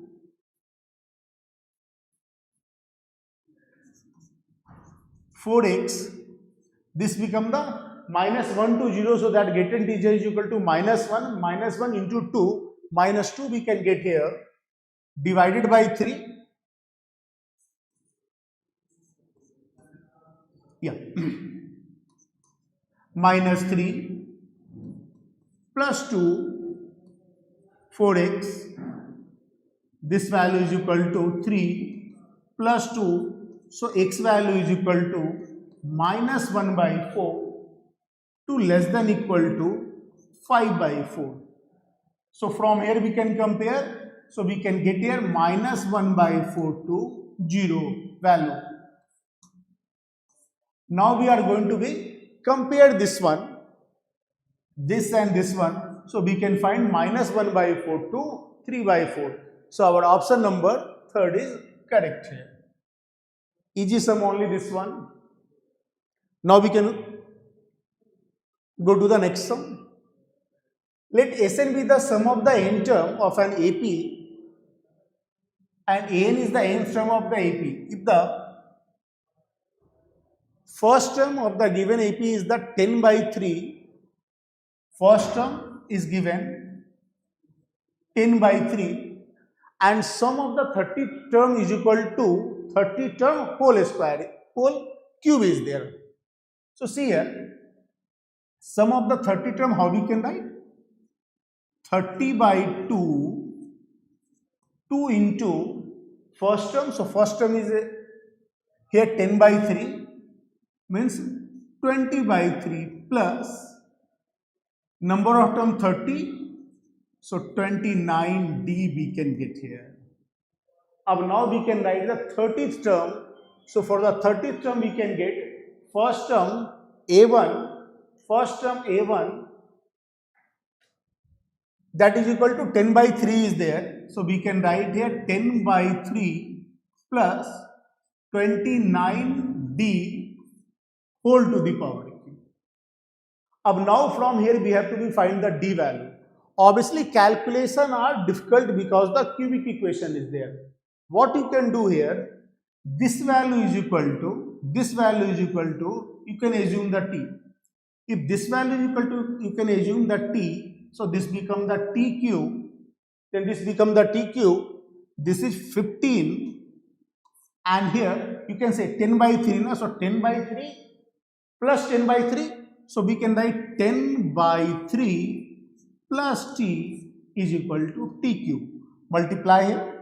So we can get here 50 plus 15t is equal to t cube. So t value is equal to, we can get from here 5. So once we can get t value is equal to 5, so we can assume here 10 by 3 plus 29d is equal to 5. So now you can equate from here 10 by 3 plus 29d is equal to 5. So now you have the calculation is easy only. 29d, 5 minus 10 by 3. So what we can get? 15 minus 3, 15 minus 10, 5 by 3. So d is equal to 5 by 3 into 29 is equal to 87. So that means our first option is the correct only. Now next sum. Yeah. Good question this one, but this question, like that question already it is there in the previous year PYQ, and apart from that also this is there into the resonance material. So who has already completed the exercise 1, they are very comfortable to solve this sum. Just you can see here 3 is equal to, you can take the theta, 3 is equal to, you can take the theta. So what the things will come? Sin theta divided by cos 3 theta. Because 9 is given, so that is equal to, we can write the 3 theta. Here you can multiply with cos theta numerator and cos theta denominator. Multiply with the 2 and divide it with the 2. So sin 2 theta divided by cos theta into cos 3 theta 1 by 2. Now cos sine 2 theta is equal to, you can write here 1 by 2 sine 3 theta minus theta divided by cos theta into cos 3 theta. अब now sine 3 theta minus theta you can expand in the sine a minus b format. So what the things will come? 1 by 2 sine 3 theta into cos theta minus cos 3 theta into sine theta divided by cos theta into cos 3 theta. 1 by 2, from here we can write, divide this one, tan 3 theta minus tan theta. By the way, theta is equal to, we can assume here the 3, so this value is equal to half tan 9 minus tan 3. Similar way other also we can write. So if other we can write, so this value is equal to, we can get half tan 9 minus tan 3 plus tan 27 minus tan 9 plus tan 81 minus tan 27. So here you can see this term and this term is going to be cancelled. Tan 27 is also going to be cancelled. So we can get here 1 by 2 tan 81 degree minus tan 3 degree. This value and this value, same thing only. So once we can divide it a by b, so we can get the answer is equal to 1 by 2. That means our third option is the correct. Good question, this one. Yeah. Now we can come to this. Different integration are there. Modulus. So first of all, remove the modulus. So minus 2 to 2 modulus of sin x dx. Obviously, modulus are given means the positive value are there, means the even function. If it is the even function, then we can write 2, 0 to 2 sin x dx. 2, this is equal to minus sin x integration is equal to minus cos x. This value is equal to 0 to 2. So what the value will come? 2 minus cos 2 and this is minus become plus 1. So we can get this value. Now again other half value is there that you can try to be solved. Then minus 2 to 2 modulus of x sin x dx, even function, so we can write 2, 0 to 2 x sin x dx. Now we can find here the integration. Now we can do here the integration by parts. Integration by parts. This is u, this is v. So what the value will come? 2 x and sin x integration is equal to minus cos x minus x differentiation is equal to 1 and integration of sin x equal to minus cos x dx. This equal to 2 minus x cos x plus sin x. This value 0 to 2. So 2 minus 2 cos 2 plus sin 2 and minus this is 0, that is also 0. They are asking about the beta value here. No need to think about the cos. So sin we can, here only the sin involved. We can see here 2 and this 2 multiplied. So 2 sin 2 will come. That means our the beta value is equal to 2. So option number 2 is a correct option. Now we can see the next sum. The square of the distance of the point, this one, from the line this. So see here, this is the line is there and from this one, it is going to be meet here. So this point is there minus 2, minus 8, 6. Assume this length is equal to r. Assume this length is equal to r. and then direction is there, then dr is there because along this line, so that dr, what you can do here, by taking dr also you have to find the point, after that you have to use the distance formula. It will take the more time. How to avoid this the distance formula, it will take the less time. What you have to do here, this dr convert into the dc, then it will take the less time for you. So what the dr it will come, 4 plus 1 plus 1 6, so this equal to root 6 root 6 root 6. So for the save your time, must we convert the dr into the dc. Now this point from here, minus 2 plus r is the length, so r into 1 by root 6 minus 8 plus r into minus 1 by root 6 plus r into 2 by root 6. Now this value you can put into this equation. This value you can put into this equation. So minus 2 plus r by root 6 minus 1 divided by 1 is equal to, now you can put the y value here. So y value is equal to minus 8 plus r minus 1 by root 6 minus 1 divided by 2. Now you can calculate, then directly you can get here the r value is equal to root 6. They are asking about a square of the distance. By the way, we can get here the distance is equal to root 6. So a square of this root is equal to, we can get r square is equal to 6. So our answer is 6. So now Nikhil sir will come and discuss the chemistry sum with you. Okay, so done with the chemistry. Sorry, done with the maths. So anyway, we will be starting with second part of the maths now.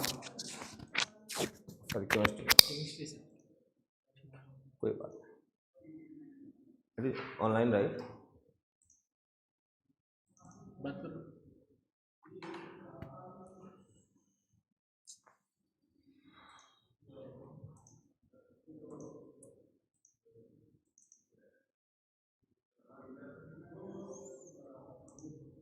Okay. So let's move to the first question of our second session. What is that? It is a question from atomic structure, and there they have asked about the ratio of first line of the Balmer series, right? It is moving. Ratio of the first line of the Balmer series and this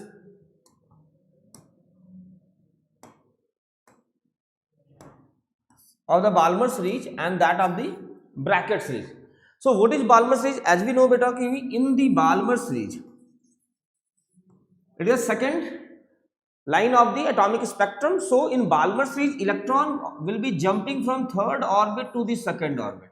First line of the Balmer series will be when electron will jump from third orbit to the second orbit. So what I will write here, 1 by lambda will be equals to RH 1 by n1 square minus 1 by n2 square. That is our formula, right? So here, if somewhere I can write this n2 minus n1 square. So it will be RH. What is n2 over here? Electron is jumping from third orbit and coming down to the second orbit. So n1 will be third and n2 will be second. So what I put here, it will be 1 by 4 minus 1 by 9. This 1 by lambda will be for what? For the Balmer series. Okay. So now when we go for the bracket one, then electron will be jumping from fifth to the fourth orbit. So what you will write for this? 1 by lambda in this case will become RH into 1 by 16 minus 1 by 25. So we have got 1 by lambda for the Balmer and 1 by lambda for the bracket. We have to find out the ratio of this. What is the value here? If you solve it, you will get it 5 by 36R. Let us keep it in the form of R only, because that will be cancelled, and here I will be getting 9 by 400R. So we have to divide it and the ratio will be coming out to be 0.16. The first question was from atomic.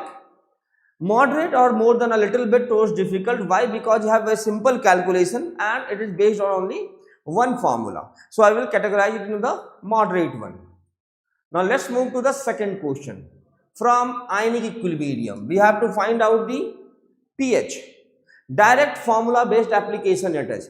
We don't have any application of any other thing other than the simple formula for basic buffer. Why? Because we are mixing 100 ml 0.5 molar NH4OH. So we have a weak base and we have one salt, and that salt is from that of weak base and strong acid. Right? So we have a weak base and a salt of weak base with a strong acid. So overall solution will be the case of basic buffer, and in that case we have to find out first what? pOH. What is the formula for pOH? pOH will be what? That will be equal to pKb plus log of salt by. So you have to just find the formula. What will the concentration here? So we have 100 ml 0.5 molar NH4OH. That will be coming out to be how much? 50 millimole, and 0.01 molar of 25 ml NH4Cl. That will be coming out to be how much? 0.25 millimole. So just we have to put the value over there. Volume will be cancelled out. So what I can write directly? pOH will be equal to 4.74. That is our value given for pKb. That will 4.74 plus log of 0.25 by 50. So when you solve it, you will get 2.44. That is the value of what? pOH. After this, we have to find pH, and as temperature is given as 25 degrees Celsius. At 25 degrees Celsius, pH plus pOH is how much? 14. So what I can put over here? 14 minus 2.44, you will be getting 11.56. So option third will be the correct for this question. Let's move to the third one. Okay, now this was second, this is third. Solution chapter, and it is consisting of two concepts, both from the solution only. First concept is what? X moles of non-volatile non-electrolyte solute is added to 40 gram of solvent and vapor pressure changes. That means first concept is from RLVP. What was the initial pressure? It is 760. What is the final pressure? 750. So what is the difference? Difference will be how much? 10 divided by initial pressure. So RLVP is nothing but 10 by 760, that is 1 by 76. Got it? So 10 by 1 by 76, this is RLVP, and it boils, same mixture boils at 320. Initially it was how much? 319.5. So delta TB, change in boiling point, is of 0.5 Kelvin. Okay? And as we know, RLVP is equal to what? That is equal to the mole fraction of solute. So we have two different concepts here. First concept is dealing with RLVP and second concept is dealing with delta TB, both from colligative property. What we know, delta TB is equal to nothing but Kb into M. So molality as Kb is given how much? 0.3. So M how much we will get? 0.5 divided by 0.3, that is 5 by 3. Okay, na? So first part we have done. We have worked on the delta TB concept, and what we have got? Molality is equal to 5 by 3. So what we have to do next? We have to work on RLVP now. From molality, can we find out mole fraction? What is a simple concept? Ki from molality we have to find out the mole fraction, and that mole fraction we have to put it over here. Okay, once we do that, we will get the answer. So now molality is 5 by 3. What does that mean? That means 5 by 3 mole solute is present in 1 kg of solvent. 5 by 3 moles of solute is present in 1 kg of solvent. So 1 kg solvent means what? Is number of mole will be 1000 by m. Number of moles in 1 kg of solvent. We don't know the molar mass, so we take it as m. So number of moles will be how much? 1000 by m. And number of mole of solute is how much? 5 by 3. So mole fraction of solute will be how much? 5 by 3 divided by 5 by 3 plus 1000 divided by m. Now this is the mole fraction, right? And this mole fraction will be equal to how much? 1 by 76. So you will equate this by 1 by 76. And from here we can find out the m of the solute. It will be coming out to be around 9. So molar mass of solvent, it is a numerical based, so integer type, it will be coming out to be 9. Let's move to the next one.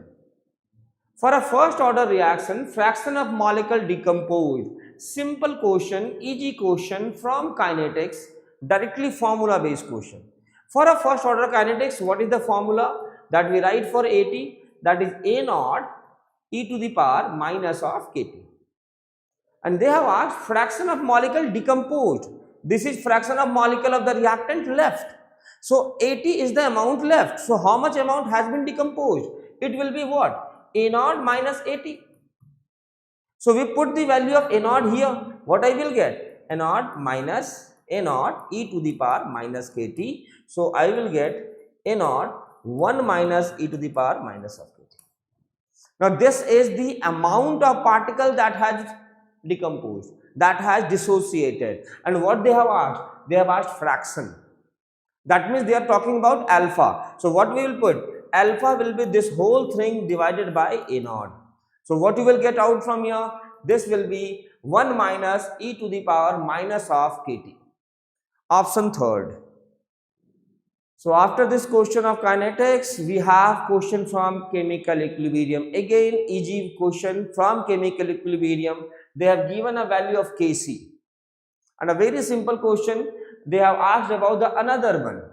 What we know, if any reaction A is forming B, its Kc is K and I divided by N. Then the value of K for the new reaction will be how much? K to the power of 1 by n. Whatever we multiply to the coefficient, that goes to the power, right? So if it is 2.7 10 to the power minus 5, K for the new reaction will be how much? To the power of 1 by 3. So what you will get? 27 10 to the power minus 6 to the power 1 by 3. So this answer will be how much? 3 into 10 to the power minus 2. Again a simple question from chemical equilibrium. It will be the easy one. Now coordination compound based on CFT. What we have got here? We have got H2O, H2O, H2O and H2O. And as we know, all have plus 2. So here H2O will be a weak filled ligand. That means there will be no pairing. Electrons will not be paired. Electrons will just fill from T2G to EG, then it will paired into T2G. So first one we have cobalt, CO plus 2. Electronic configuration at the last will be 4s0 3d7. In nickel, how much we will have? 4s0 3d8. For Mn, what I will get? 4s0 3d5. And for Fe, I will get 4s0 3d6. Now filling of electron will be as per octahedral splitting. Octahedral splitting, what we have? We have 3 orbital in the downside and 2 orbital on the upside. Right now, anyway, it is weak field ligand. So we will fill parallelly, then anti-parallelly. Cobalt 7, 1, 2, 3, 4, 5, 6, 7. How many unpaired we have? 3 unpaired. So here we have 3, here we have 2, here I will get 5 and here I will get 4. So now can we match what is the value of mu? Magnetic moment will be under root of n into n plus 2 Bohr magneton. So when it is 3, if you put the value, it will be under root of 15. Under root 15 will be 3.87. So cobalt will go with 3.87. Nickel, we have 2. That means under root of 8. It will go with 2.83. Mn is 5. Under root 35. It will go with 5.92. And the last one, iron, it is having 4. So it will go with, 4.90. So we have applied CFT, written the configuration. We will calculate the number of unpaired electron and find the magnetic moment. Okay, it is moderate and good question for JEE Mains. Now let's move to the next question. Question is from GOC. Depending upon inductive effect. Right? Now, inductive effect, as we know, will be having 2 parts, plus I and minus I, electron donating group and electron withdrawing group. Right? So out of this, what they have asked, arrange the following according to the decreasing order of electron withdrawing group. That means the group that shows minus I, the highest minus I among all of them, if we see, will be NO2. Okay, by mistake they have left out my I here. I am adding here iodine. Iodine was not placed here. So out of COH, Cn minus, NO2 and I, which one is the strongest? NO2 is the strongest. NO2 will be the highest. After that, what I will get? Cn, then COH, and then I. So second option will be the correct option. Direct database thing, you have to remember it. So it will also be coming into the EG group. So this was for the chemistry second set. So now we'll proceed to the third set of physics.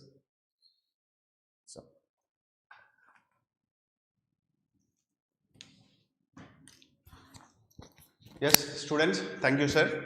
So now we'll come to the second set of physics. So as we have listened from the feedback of the students saying that it was not like plug and solve the questions. Today's questions were little bit lengthy questions. It is not like directly formula you put, you plug the values and you'll get the answer. The questions were little bit lengthy qualitative questions, and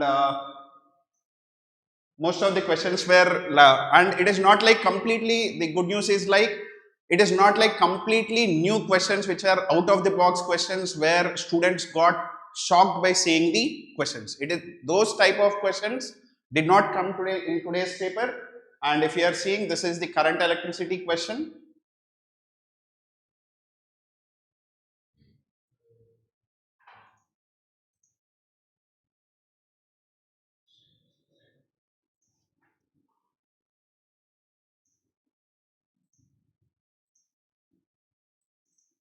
So first question is current electricity question.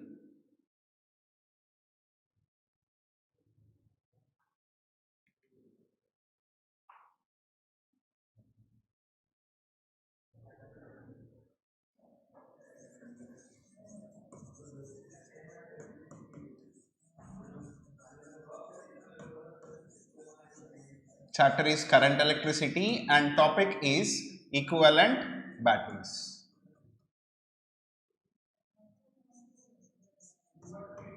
Battery voltage connected in parallel. So if we are seeing this question, so this two resistance can be connected in series, and there are 4 batteries of 27 volt each, and 4 batteries are, we can consider those 3 ohm as internal resistance of the batteries, and we can apply E equivalent formula.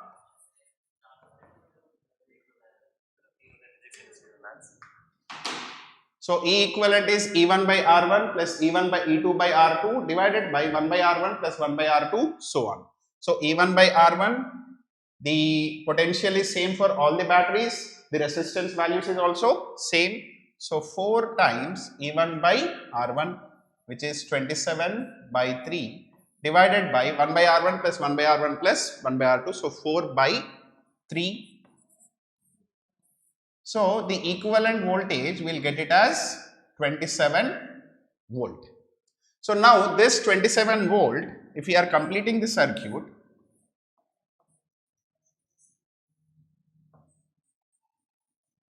so this 6 ohm is here and all the 4 resistors are connected in parallel. So 1 by 3 plus 1 by 3 plus 1 by 3, the equivalent resistance will be 3 by 4. And the battery voltage just now we got it is 27 volt. Now if we calculate the current we will get it as 27 divided by 3 by 4 plus 6. So here we will get it as 27 by 4. So the total current flowing in the circuit we will get it as 4 ampere. But this is also we have to be careful. So immediately when we get the answer, we try to see the options where the answer is matching. So but they have clearly asked what is the potential difference between A and B. So the potential difference between A and B is the terminal voltage between one battery. The potential difference we can get it as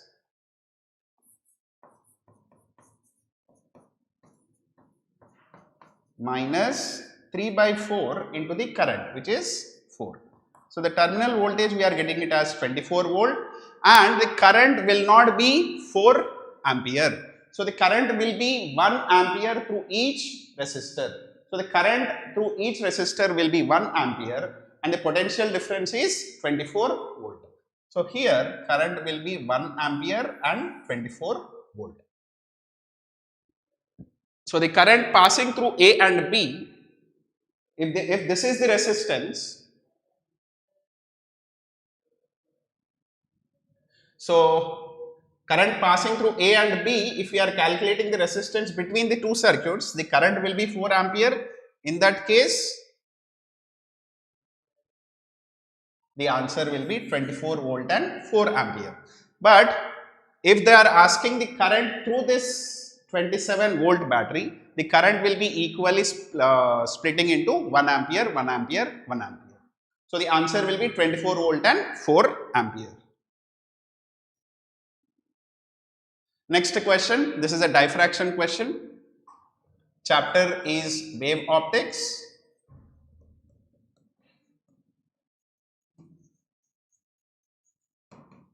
Topic diffraction.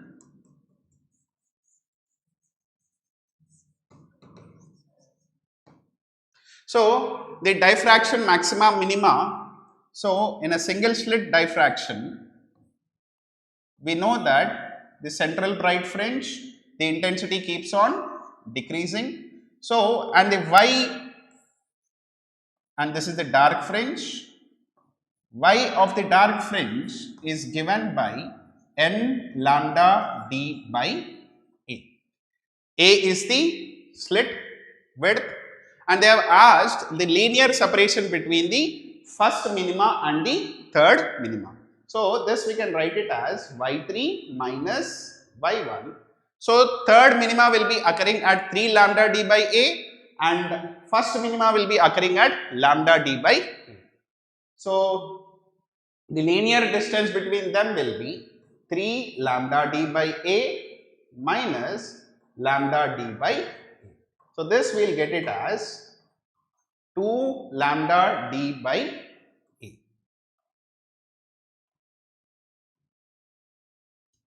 So this is little bit direct question compared to the previous question. Here this is directly plug and solve the question.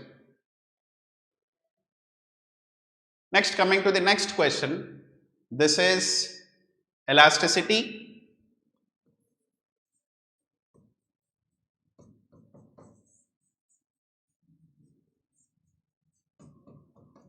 And topic is Young's modulus and extension.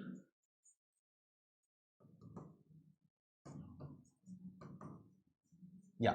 If we come to this question, this is a direct formula based question. Directly they are asking, there are two wires which are connected in series. So basically the weight which is acting over here 80 Newton, because the tension will be same throughout, these are connected in series, so the tension will be same throughout the wire. So same 80 Newton will be acting on both the wires Y1 and Y2, and separately we have to find out the extension in the first wire and extension in the second wire.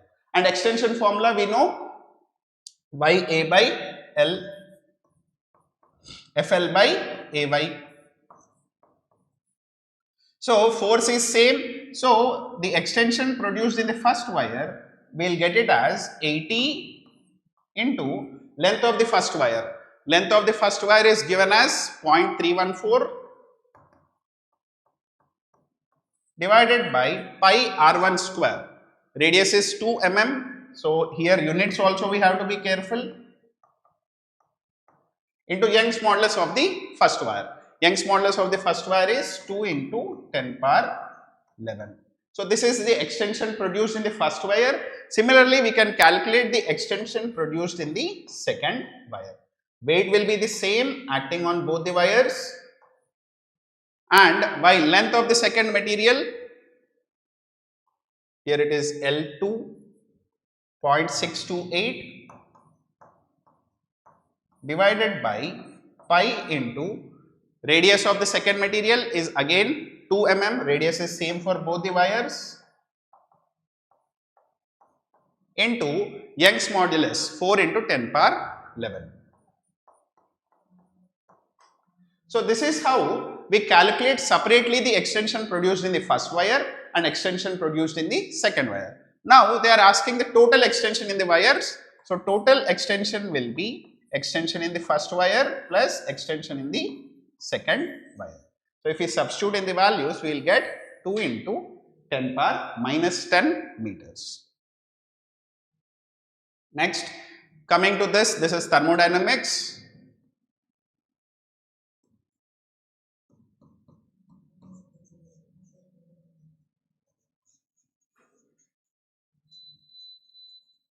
Topic, ideal gas equation.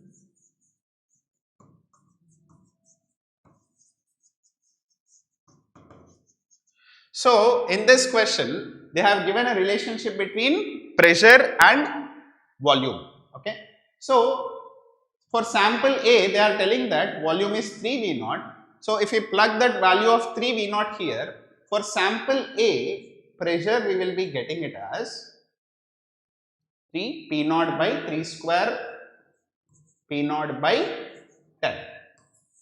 And for sample B, volume is given as V0. If we substitute pressure for sample B, we will get it as P0 by 2. Now, number of moles they gave in the sample A, it is given as 2, and in sample B, they have given that number of moles is again 2. Now, they are asking the temperature difference. So, if we are applying PV equal to nRT, temperature we will get it as PV by nR. So, for sample A, PV by nR, so volume if we substitute, pressure into volume 3 P0 V0 by 10 into number of moles 20 R is temperature of sample A, and temperature of sample B we will get it as P0 V0 by 4 R. 4R. Now they are asking the temperature difference. So temperature difference, if we are calculating, so P0 V0 by 4R minus 3 P0 V0 by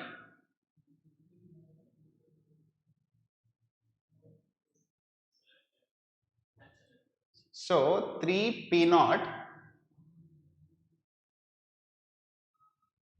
So here we will write it as 3 P0 V0 by 20 R. So if we simplify this, we will get the value as P naught V naught by 10R. So by seeing this question, everyone will be like, especially if we are seeing this equation, most of the student will be not attempting the question. So by seeing the question, and if we are getting the values of pressure, actually this is a easy question. But seeing the equation mentioned in the question, everyone will be thinking that it is something lengthy question. But directly this is an application of PV equal to nRT question. Next, so this is a standard question which will be there in all the reference textbooks. This is a spiral coil, this is magnetism, magnetic effects of current.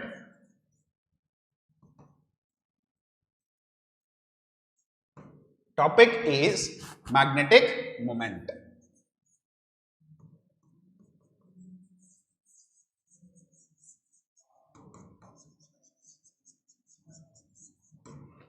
So there is a spiral coil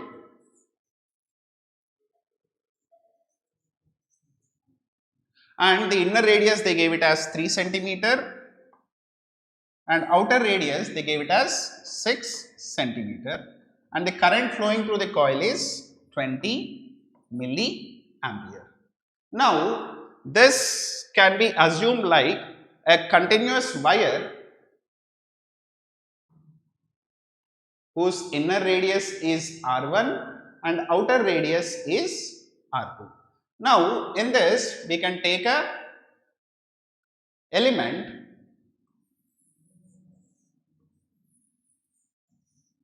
at a distance x dx. So in this element we will calculate the moment, magnetic moment. So magnetic moment, small magnetic moment is given by NIA. The total magnetic moment we can integrate and find out the total magnetic moment. So current in each and every coil is same and number of turns we will get it as total number of turns divided by R2 minus R1. So we have to apply unitary method. So from the total number of turns are spread out from R1 to R2. So in dx element, how many turns will be there? So into dx into current I and area of this green color element we will get it as pi x square. Sorry.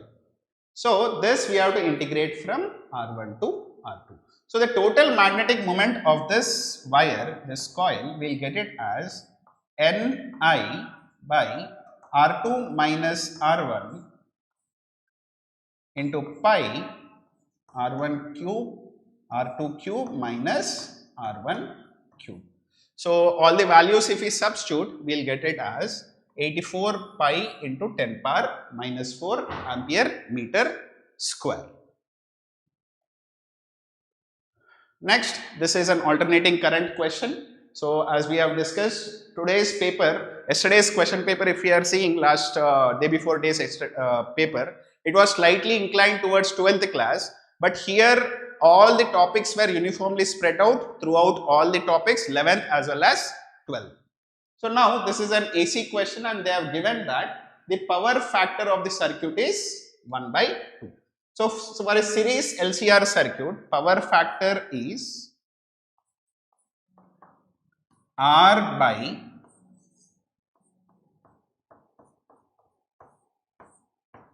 plus R square.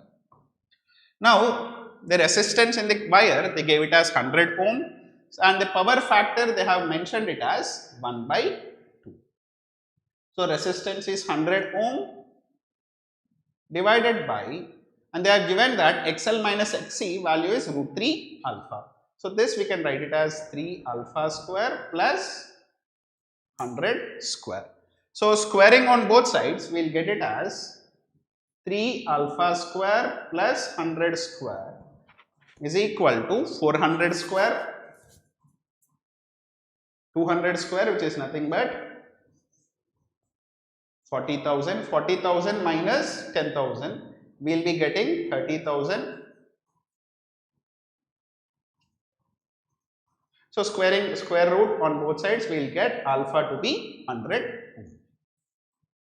So second will be the answer. If we are taking the chapter is alternating current.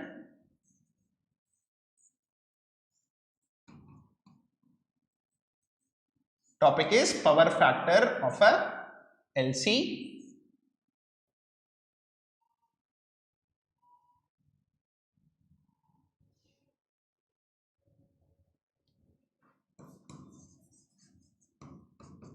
Power factor of series LCR circuit.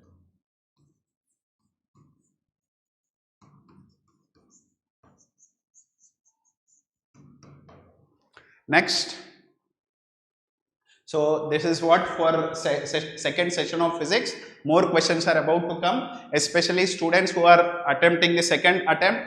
Almost the exam started. So everyone who is going to attempt from tomorrow onwards, please share to your friends. This our math sir will be coming and sharing the second set of questions. Thank you, sir. Good afternoon, students. So today we'll discuss 7 or 6 questions of mathematics from the first shift. Let's start discussing. So today's paper was not as simple as the last one as we saw yesterday. Right? Today's paper is not a easier one. We have seen we have got some questions which are of advanced level, or questions which are difficult. New thought process is required to solve those questions. Right? So let's start with this first question. What is this question saying? Let A equal to this matrix, okay, which is a 3 by 3 matrix, and then the sum of all the elements of the matrix adjoint of 2 into adjoint of A inverse, right? Adjoint of 2 into adjoint of A inverse. Now there are few properties of adjoint which will be used in this question, right? Which are those properties? So the first property which we'll be using is, we know adjoint of A is equal to mod of A into n minus 2 into A, right? Mod of A into n minus 2 into A. What is n here? N is, since it is 3 by 3 matrix, n will be how much? 3. So 3 minus 2 will be 1, right? So in this case, this whole thing is considered to be A, right? So this thing will be reduced down to, what? Will be reduced down to mod of 2 into, just a minute, mod of 2 into adjoint of A inverse, right, into 2 into adjoint of A inverse, correct? Mod of 2 into adjoint of A inverse into 2 into adjoint of A inverse, right? Now this 2 will come out of this dead. So when it comes out, we all know it is equal to what? 2 cube, right? It is equivalent to what? 2 cube. Now what remains here is modulus of adjoint of A inverse. This A inverse can be also going outside. So we will be left with 2 cube into 1 upon mod of adjoint of A, right? What is mod of adjoint of A? Adjoint of A modulus, since it is a 3 by 3 matrix, it will be equivalent to mod of A square, right? So this is, we got for this particular part, we already have 2, and now we have adjoint of A inverse, right? What is adjoint of A inverse? Right? Adjoint of A, this whole thing is inverse. So we know what is, we know A into adjoint of A, right, is equal to what? Mod A into I, right? Mod A into I. So if I want to find adjoint of A inverse, right, adjoint of A inverse will be equal to what? A into A upon mod of A, right? From here I can get A into mod of A, right? So if I put it here, what will I be getting? 2 into A into mod of adjoint of A inverse upon mod of A, right? So now 2 cube into 2 will become what? 2 to the power 4, right? And denominator, what do we have? We have mod A square and mod A. It will becoming what? Mod A to the power 3 into A, right? This will be reduced down to this. Now what is mod of A? If I calculate this modulus, how much I will be getting? Mod of A will be 1 into 0 minus 3. So it will be minus 3 minus of 1 into minus 10 minus 1. So plus 11, and then 2 into minus 6. So minus 12. Right. So what I will be getting? I will be getting it to be equal to 11 minus 12. 4, right? It will be equivalent to 4. So if I put it here 4, I will be getting A upon 2 to the power 4 upon 4 cube. It will be equivalent to what? 2 to the power 6, right? 2 to the power 6. If I solve this, I will be getting this and this cancel. So I will be getting 2 cube, sorry, 2 square, right? 2 square. And if I do sum of all the elements, what I get? 1 plus 1, 2, 2 plus 2, 4, 4 minus 2, 2, 2 plus 1. If I sum this, I will be getting how much? 12, right? So 12 upon 4. 12 upon 4 will be equivalent to what? 3. So the answer will be how much? Option number 3, right? So in this question, we have used the properties of adjoint, correct? Next question. Let S is equal to A, B, C, D, 0, 1, 2, 3, 4 and A square equal to A square minus 4A plus 3I equal to 0. Then we have said, then the number of matrices in S for which the sum of diagonal elements is equal to what? Now we all know what is this is written as. This is written as what?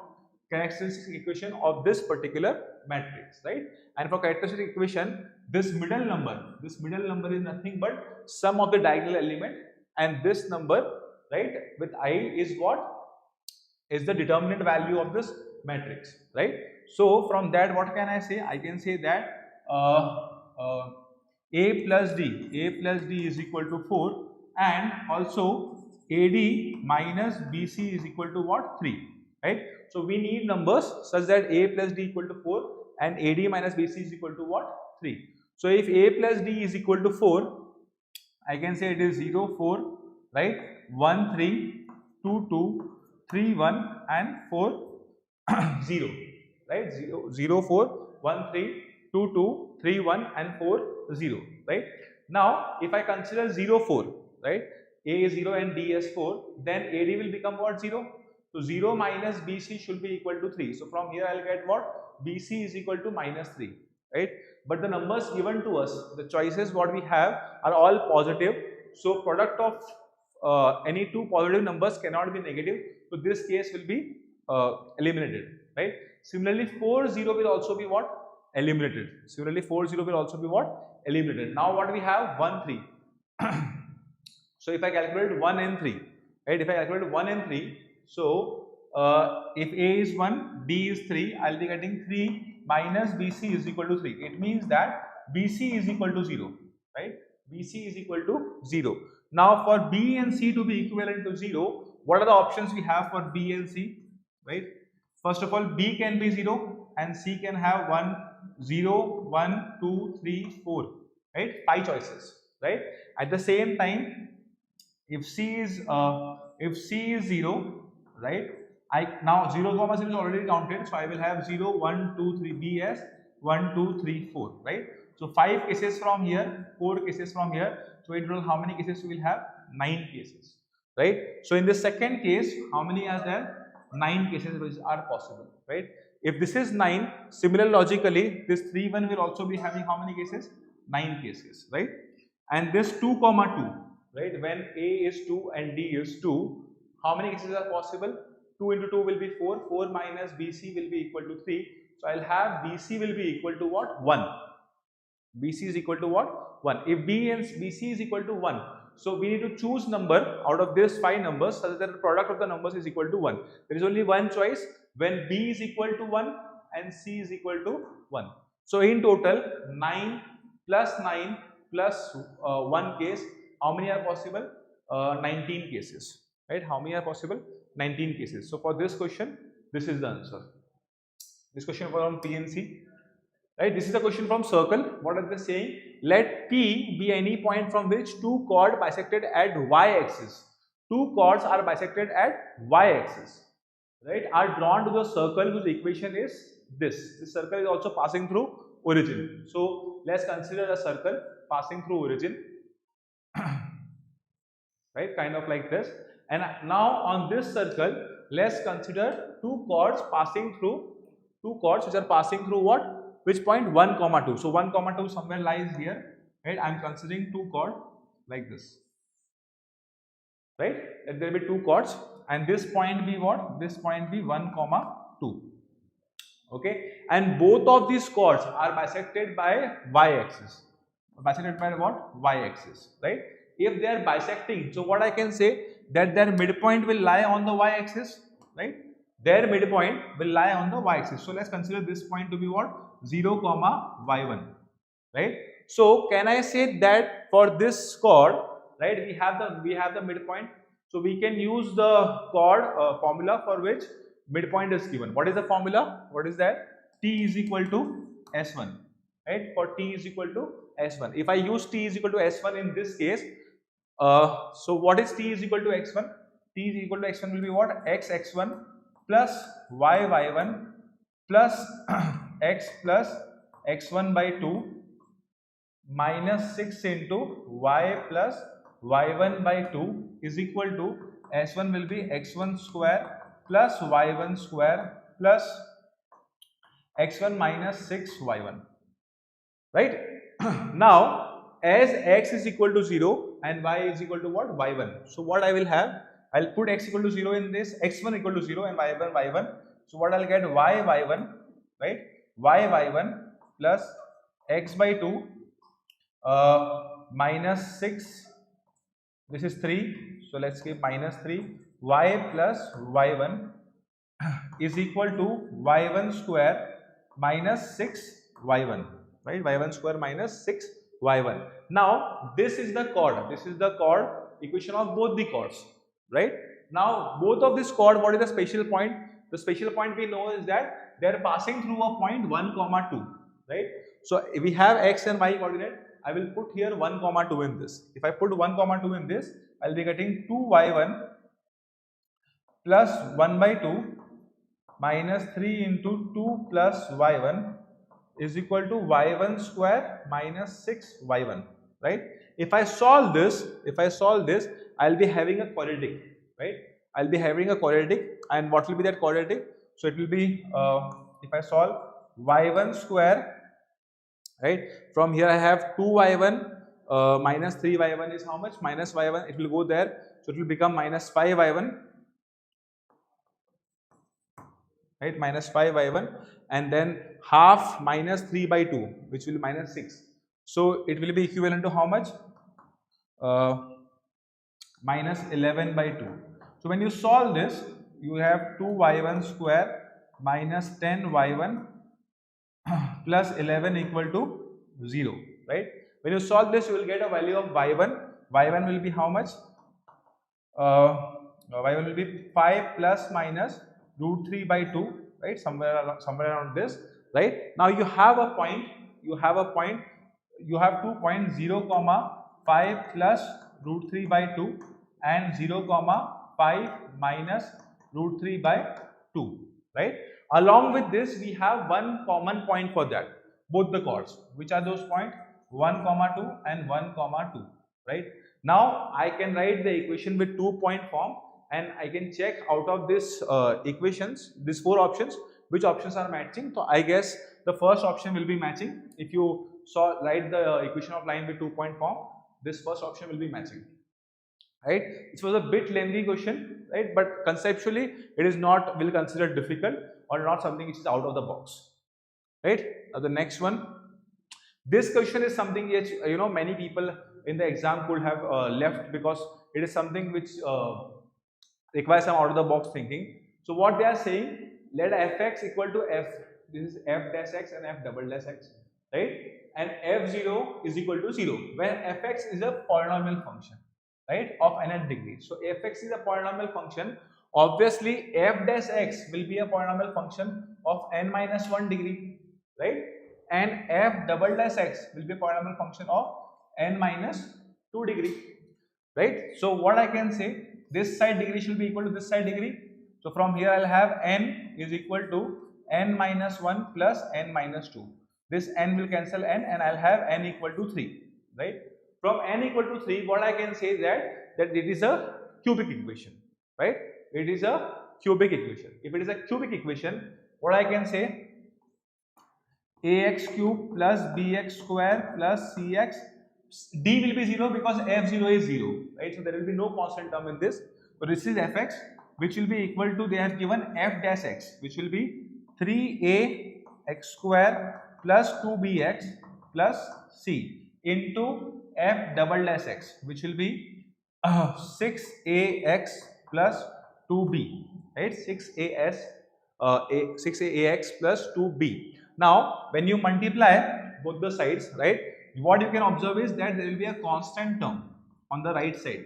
C into 2b, C into 2b will be a constant term. C into 2b will be a constant term, but on the left hand side there is no constant term. So it means that either b is equal to 0, right, b is equal to 0, or c is equal to 0, right, or c will be equal to 0. Similarly, if you form other relation, you will also get that b is equal to 0 and c equal to 0, right? So it means that this cubic will not have this term only, right?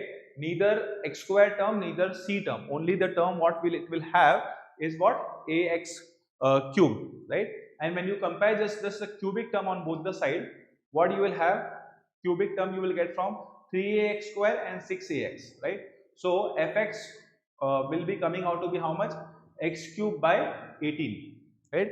Fx is coming to be x cube by 18. If fx is x cube by 18, f dash x will be how much, x square by 6, and f double dash x will be how much, x by 3, right? So we need f dash x, we need f double dash x, and we also need integration of fx. Integration of fx will be how much, x to the power 4 divided by 18 times 4. 18 times 4 will be how much, 64, right?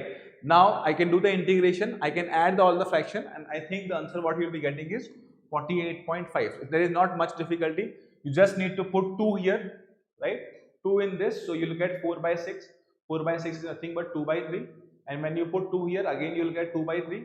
2 by 3 plus 2 by 3, and when you put 1 here, you will get 1 by 18, right? And then you have to multiply this with 36. So what, after addition, when you multiply with 36, what you get is 48.5. Then this question is again from coordinate geometry. This is a very simple question from coordinate geometry. What they are saying, if the lattice rectum of the parabola y square equal to 4ax. Now it's a standard parabola, right? Standard parabola. For standard parabola, length of lattice rectum is how much? 4k, right? And equation of lattice rectum is how much? X is equal to k, right? X equal to k. And ellipse, for ellipse they have not given this, but we will consider this to be a standard ellipse. For standard ellipse, what is the length of lattice rectum? It is equal to 2b square by a, right? 2b square by a. And what is the equation of lattice rectum? It is equal to x equal to a, right? X equal to a, right? Coincide, then what is the value of e square plus 2 root 2? So we have to basically compare this two and this two, right? So when I compare these two, I can get from here k is equal to ae, right? And when I compare this two, I'll get 4k is equal to 2b square by a. This 2 and this 4 cancel, so I'll be having this. Now if I put the value of ae here, what I'll get? I'll get 2ae is equal to b square by a. It means that b square by a square is equal to 2e, right? If I bring this a here, so I'll get b square by a square is equal to 2e. But what are we looking for? E square. Now for ellipse, standard ellipse, what is the formula of eccentricity? It is equal to e square equal to 1 minus b square by a square. And we already know what is the value of b square by a square. It is 2e. So it is 1 minus 2e. So it means e square plus 2e minus 1 equal to 0, right? E square plus 2e minus 1 equal to 0. When you solve this, you will get the value of e to be minus 1 plus minus root 2, right? But since it's a eccentricity is a ratio cannot be negative. If it can't be negative, this minus part will be rejected and e will be found out to be root 2 minus 1.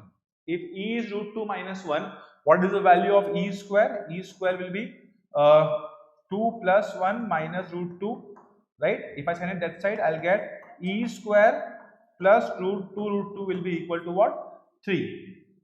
E square plus root 2 will be equal to what? 3. And that's what exactly they have asked, E square plus root 2. That the answer is what? 3, right? Again, not a very difficult question, just a little bit conceptual. Okay, this kind of question you have done it before also.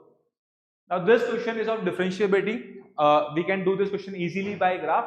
What is this question saying? That if fx is equal to this, minimum of this. So minimum we have to draw two graphs. One will be a quadratic and one will be a straight line passing through origin. Plus modulus of x minus 1 cos x square minus 1 by 4 in the number of non-derivability point of fx. Now it is very obvious in this case, and since it's a modulus function, it will be non-differentiable at x equal to 1. So only one point is there in this one. Now we need to come here at how many points this is non-differentiable. So if I draw the graph of 2x square plus 3, it will be something like this. Right, 2x square plus 3, and this point will be how much? 0, 3. 0, 3. And now the line y equal to 6x. Y equal to 6x, if I see, now there is a possibility that this line can pass like this. This line could be a tangent, this line could be a chord also. To find that out, what I will do, I will equate this. So 2x square plus 3 is equal to 6x. So 2x square minus 6x plus 3 is equal to 0. If you find d, we don't need to find the exact values, we just need to know whether this line is a chord or a tangent or nothing, it's not touching the parabola. So if we find it out, d is equal to how much? 36 minus 4 into 6, right, which will be 36 minus 24, which is positive. What does positive indicate? Positive indicate that it is going to cut the parabola at 2 points, right? And what part they want? They want the minimum part. So for minimum part, we know that we consider the lower part of both the curve.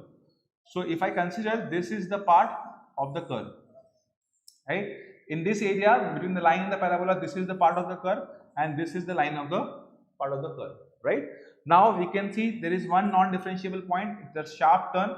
There is another sharp non-differentiable point, which is another sharp turn. So for the left, this particular side, how many non-differentiable points are there? 2 non-differentiable points. And for this side, how many we got? 1. So 2 plus 1, totally in total 3 non-differentiable points we have for this question. Now, yes. So this is all the questions. Now I'll ask chemistry sir to take over this. Okay.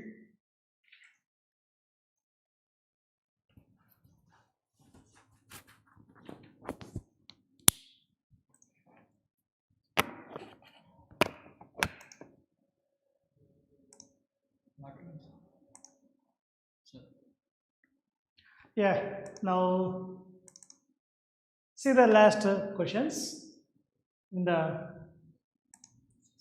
Sir.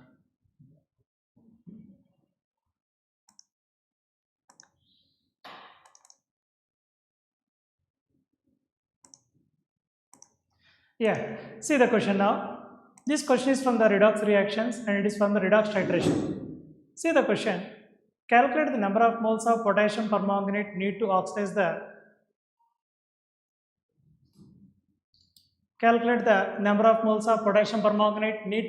the mixture containing 1 mole each of ferrous oxalate, ferric oxalate and ferric sulfate in acidic medium. So how to do this question? First of all, we know that potassium permanganate in acidic medium, it is undergoing reduction to Mn plus 2. So what is the N factor here? In acidic medium, N is equal to 5. If you see the remaining, this is ferrous oxalate, it is in the plus 2 oxidation state, it is converted to Fe plus 3. Similarly, carbon from plus 3 oxidation state to converts to plus 4. So what is the change here? For each carbon 1, there are 2 carbons, so overall it is 2 for them. For iron, from plus 2 oxidation state to plus 3 oxidation state, the change in the oxidation state is how much? 1. So what is the total n factor? Total n factor is 3 here. What about the remaining? Ferric oxalate if you are taking, already iron here is in the +3 oxidation state, no change for iron. And what about the remaining carbon? There are 6 carbons here, 6 moles of CO2 will be forming. Each carbon is from +3 to +4. So what is the total change? N is equal to 6. Now they are asking us number of moles of potassium permanganate required, we have to calculate. So number of equivalents of potassium permanganate is equal to number of equivalents of whatever they gave us remaining. What are they giving? They gave us 1 mole each of, means 1 into, what is the n factor of ferrous oxalate? N factor of ferrous oxalate is 3 plus 1 into ferric oxalate. What is the n factor? It is 6 and it is 0. For the ferric oxalate, this is ferric sulfide, it is 0. So total it will be 9. What about the number of equivalents of potassium permanganate? Number of moles into n factor in acidic medium, it is 5. So it will be number of moles is equal to 9 by 5. It will be equal to 1.8. So this is a very, like, I won't say it is totally easy. We can easily understand by using the redox titrations. Okay, so let's move to the next question, guys. See this.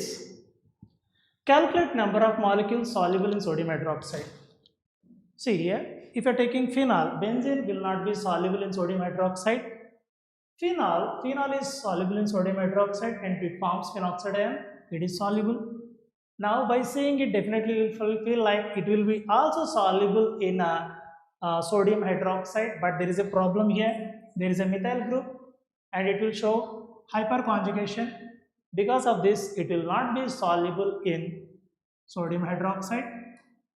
Same like that, we are having dimethyl group at the para position. Amines, this will also be not soluble. This is soluble. This is naphthol. This is soluble alpha naphthol, soluble in sodium hydroxide. This is benzoic acid, 100% soluble. Then this is also soluble. COH group is there. COH, this will not be soluble. So as a whole, how many are soluble? 1, B is soluble, E is soluble, F and Z. Total 4 are soluble in sodium hydroxide. So this is based on the solubilities of phenols and carboxylic acids, mainly aromatic carboxylic acids in sodium hydroxide. Let's move on to the next question. See this. Find the value of N, L, M and S for the 19th electron of chromium. Now what is the configuration of chromium? If you are taking 19th electron, it will be argon 4s1. This is the 19th electron. Now what is the N value here? N is equal to 4. What is the L value of S? 0. What is the Ml value? 0. What is the Ms value? It is plus half. Okay, for the 19th electron, the following quantum numbers are, it should be 4, N should be 4, where is N? 4. And what is L value? It is mentioned, we know that for S, L value is 0. So 0, M0 and S is half. So option 2 is the answer. This is based on atomic structure and it is a easy question. It is based on the electronic configuration of the elements. Let's move on to the next question. Actinide contraction greater than the lanthanide contraction. So if you are comparing, this question is from the 12th class F block elements. Now if you are comparing lanthanides and actinides, in actinides the last electron is entering into the 5f subshells, whereas in the lanthanides it is entering into 4f. Both of them are having poor shielding effect. Comparably, if you are comparing them, 5f is having poor shielding when compared to 4f. So definitely contraction will be maximum in the case of actinides when compared to the lanthanides. So statement 1 is correct. Now they gave you in statement 2 terbium and cerium, they are acting as oxidants. Okay, so if it is acting as oxidant, what will happen there? Terbium plus 4 is converted to terbium plus 3. Cerium plus 4 is converted to cerium plus 3. Yes, they are attaining stability by going to the plus 3 oxidation state. So they are acting as oxidants. It is true. So similarly, if you are taking ytterbium plus 2 and europium plus 2, they are converting into plus 3 by donating the electron. So they are also acting as reductants. So what is the correct option here? All are correct. Option 3 is the correct answer. All are correct. This is from the F block elements and it is a almost straightforward NCERT based question. Now see this.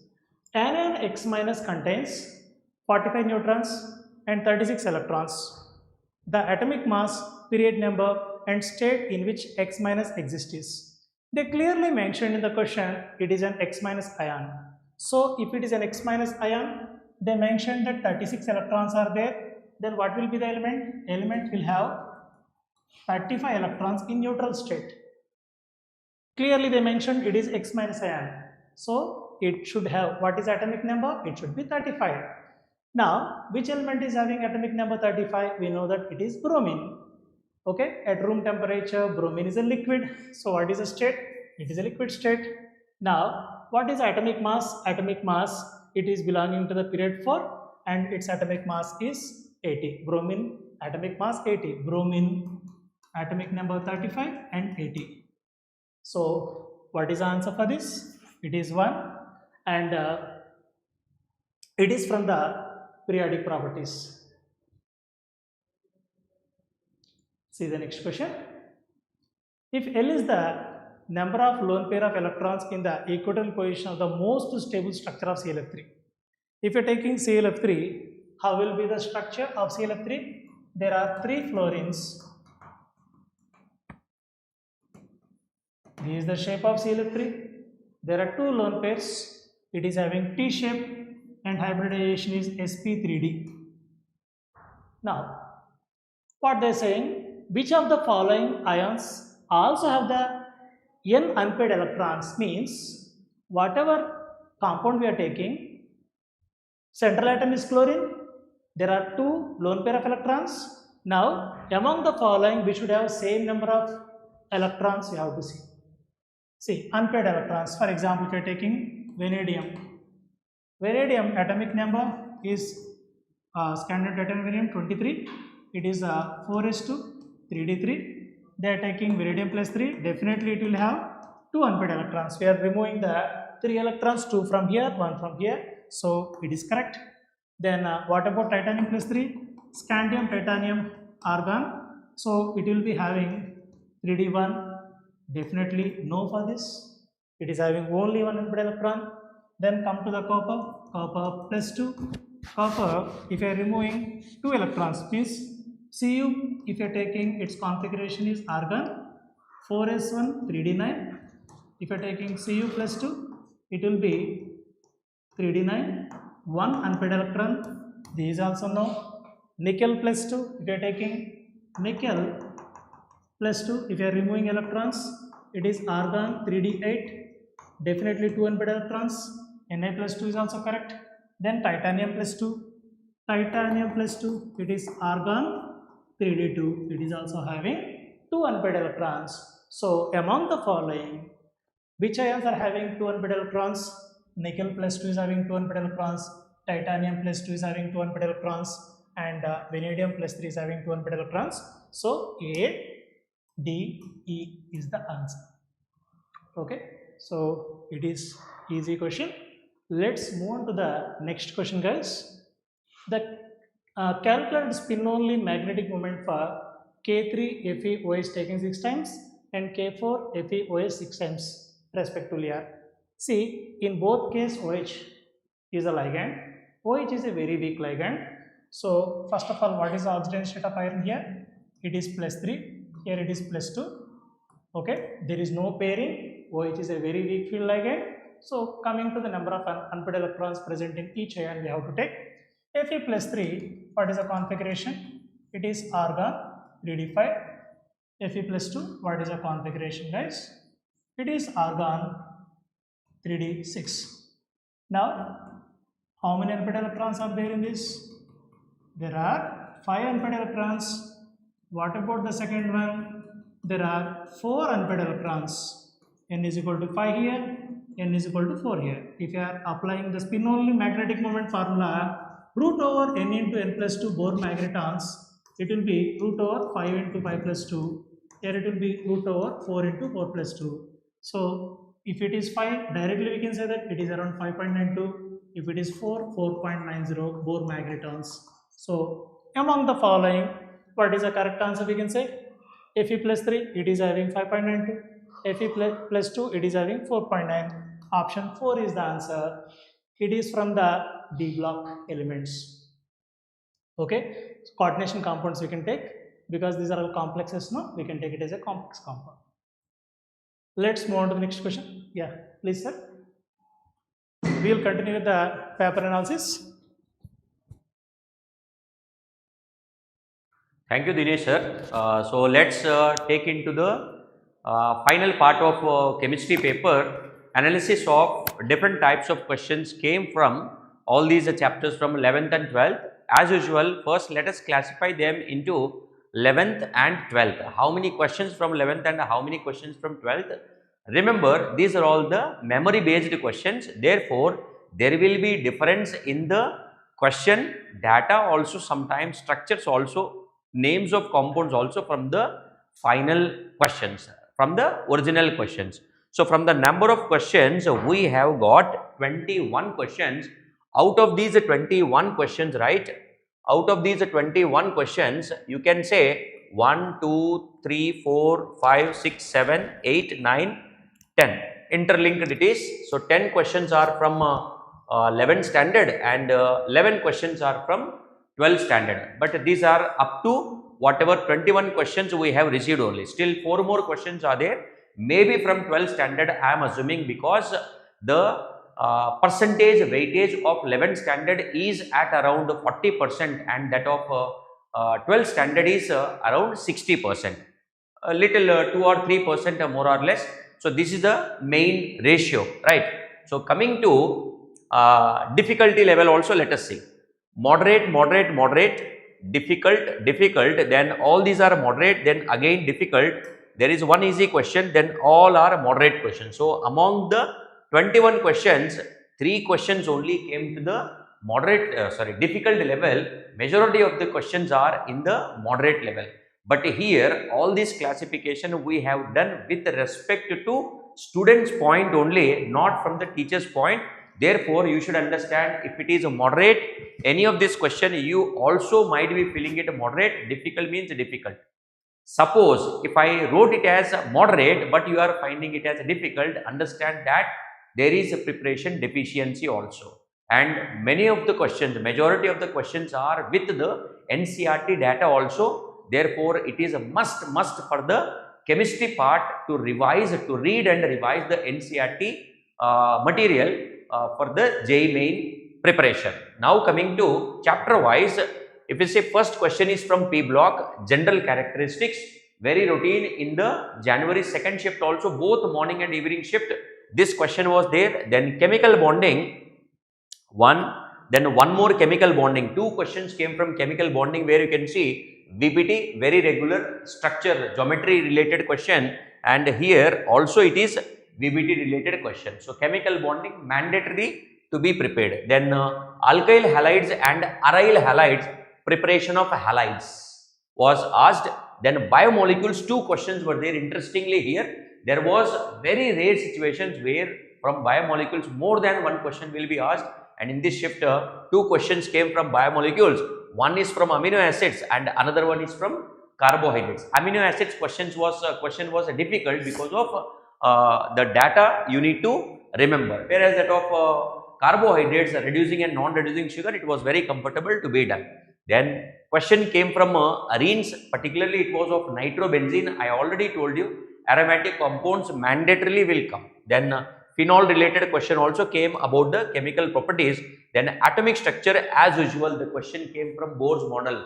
Every session question is coming from atomic structure, that too only from the Bohr's model or a hydrogen spectrum, emission spectrum. So, understand it where all you have to focus it, right?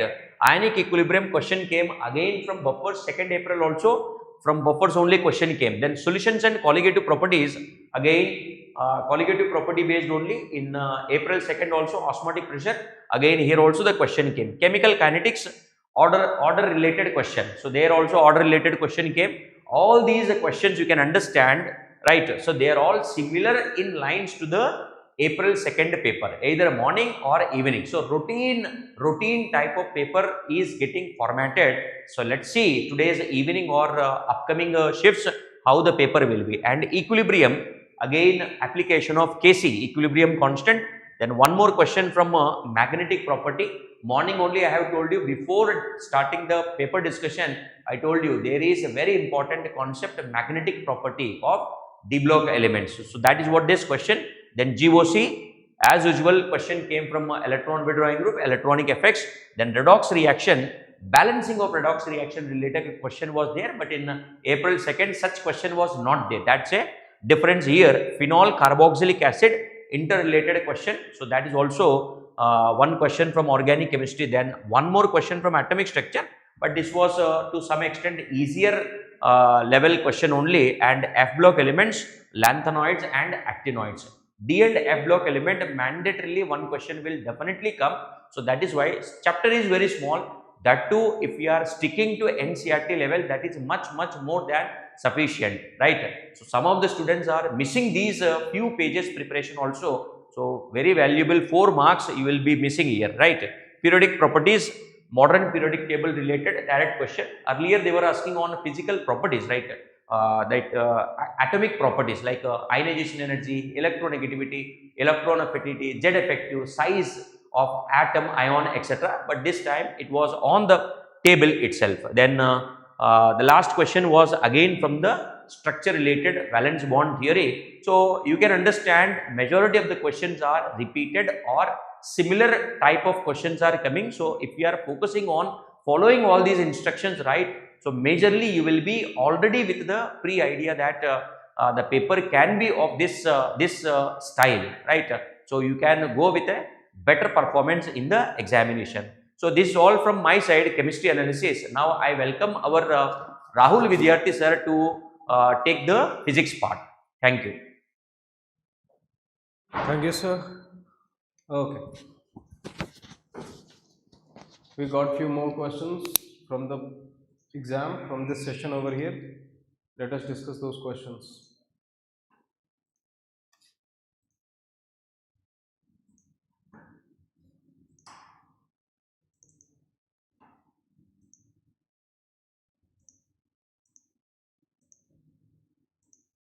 Okay, so as you can see, this first question over here is basically from wave optics.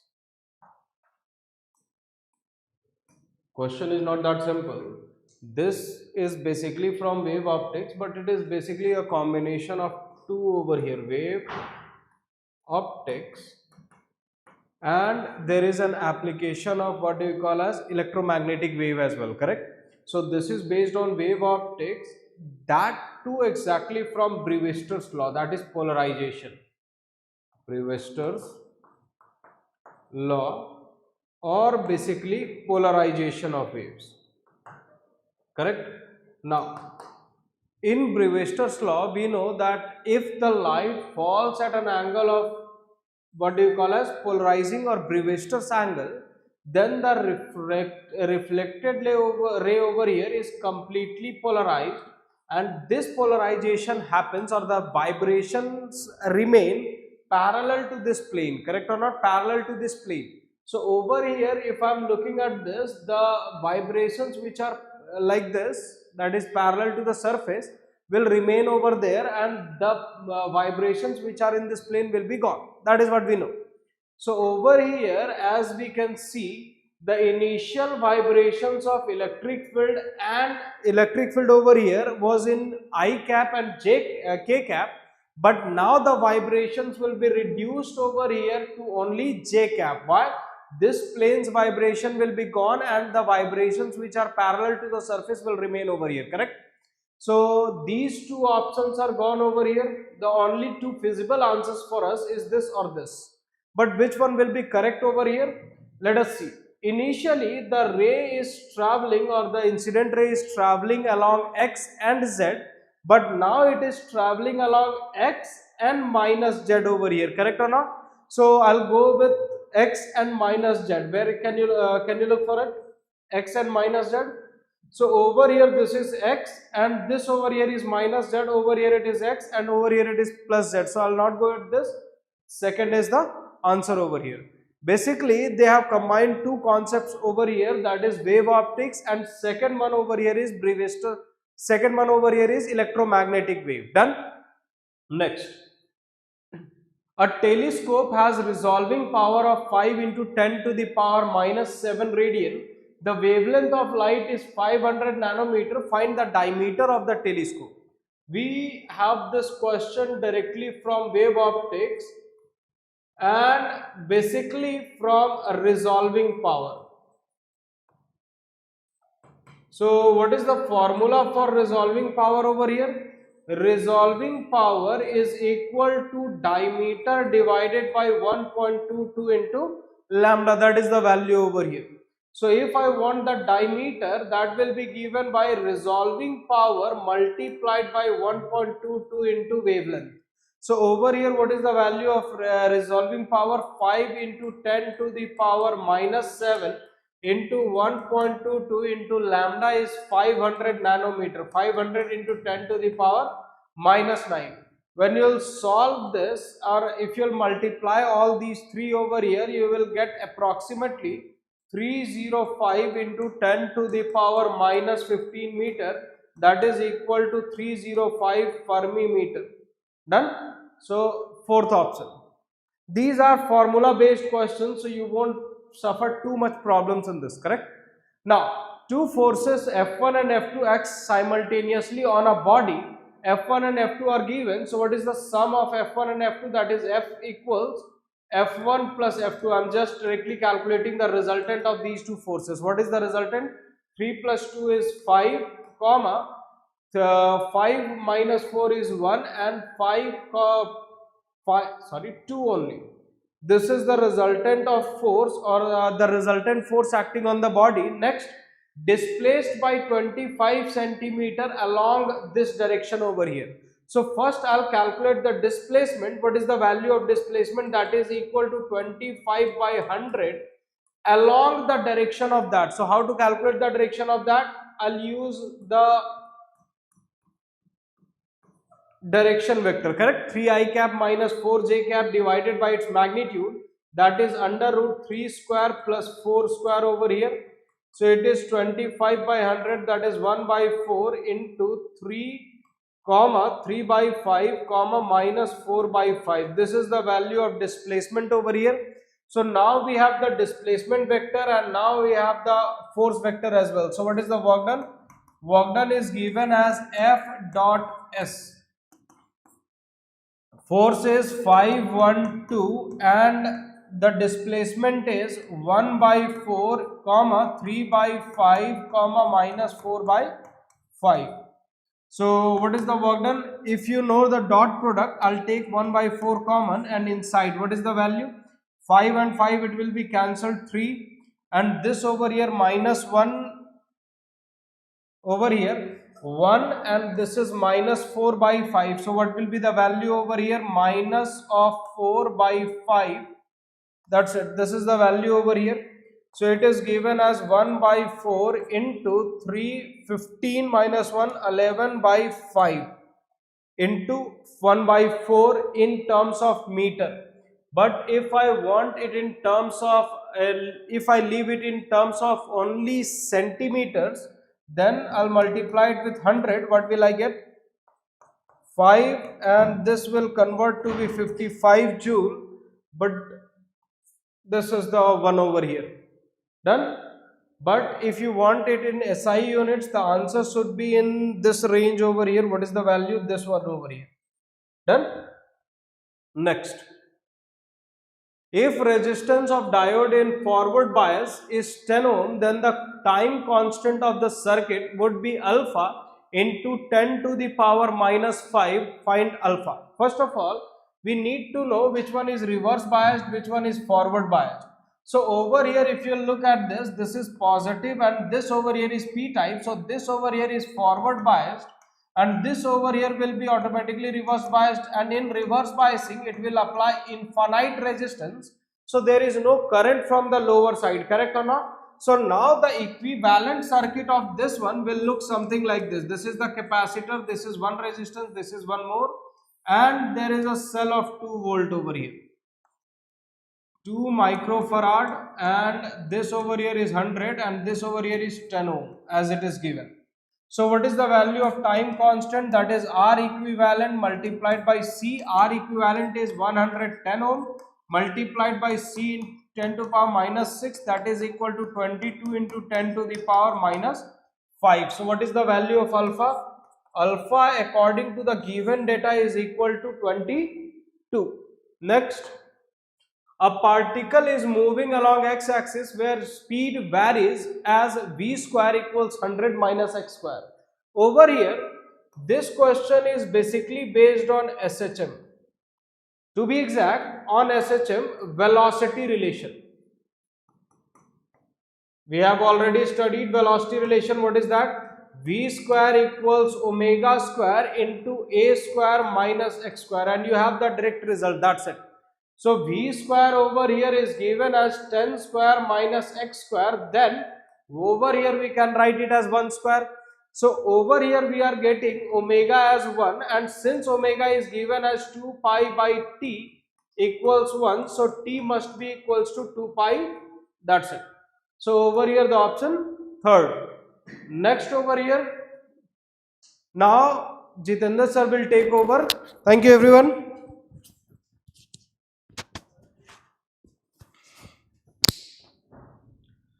Yeah, thank you very much, sir. So coming to the analysis of today's question paper.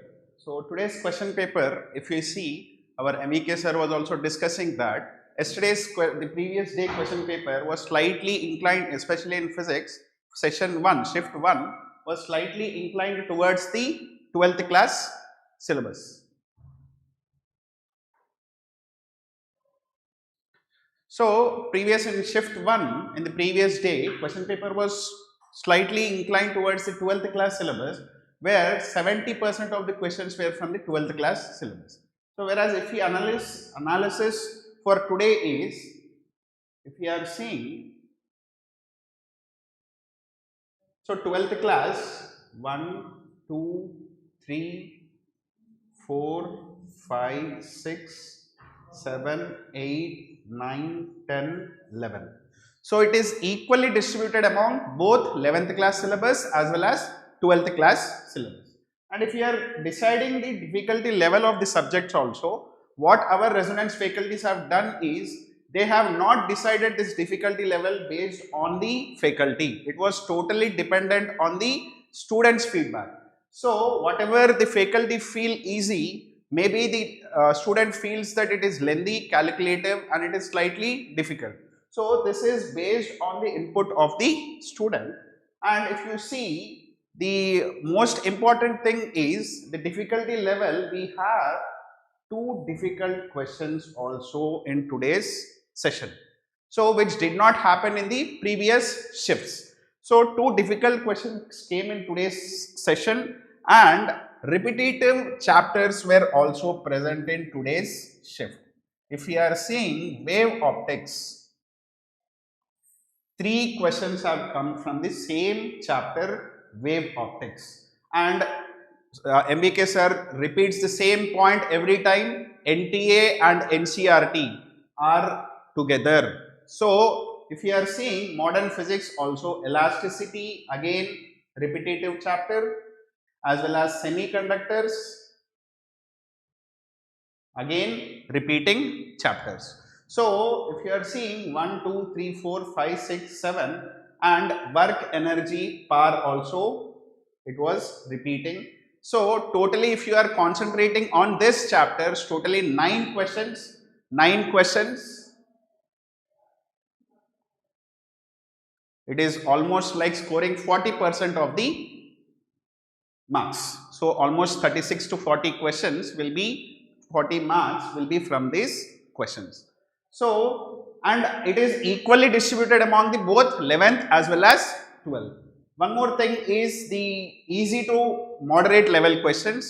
The level of difficulty is slightly towards the moderate level, whereas the previous shifts was easy and the calculations were also directly the students were able to calculate. If you are seeing today's question paper, two hard questions which are little bit advanced level topics, where the magnetic moment of the coil we have to find out using integration from the inner radius to the outer radius.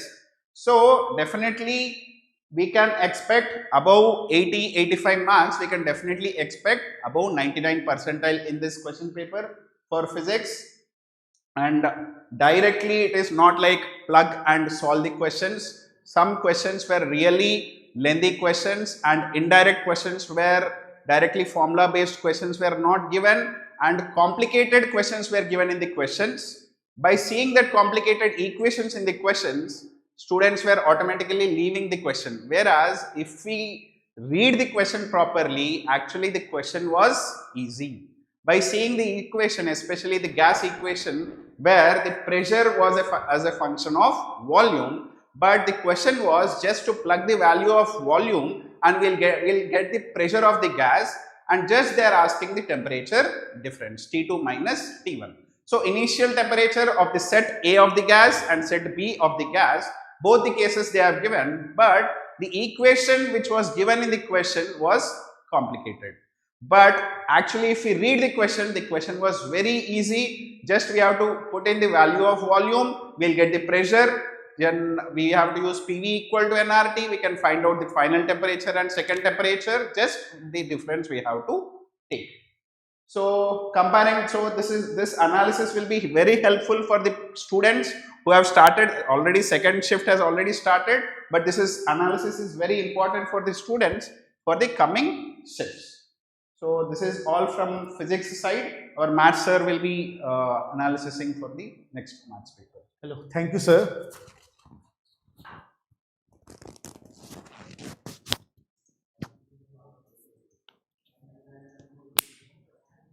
Yeah, what we are going to observe always in the mathematics, once you can see matrix and determinant, always question are coming, two questions. Today paper I have seen 3 questions came from the matrix and determinant, and alone from the adjoint property we got the 2 questions in this paper. So adjoint property are very important for the next coming examination also. If you now you can observe here, you can see here,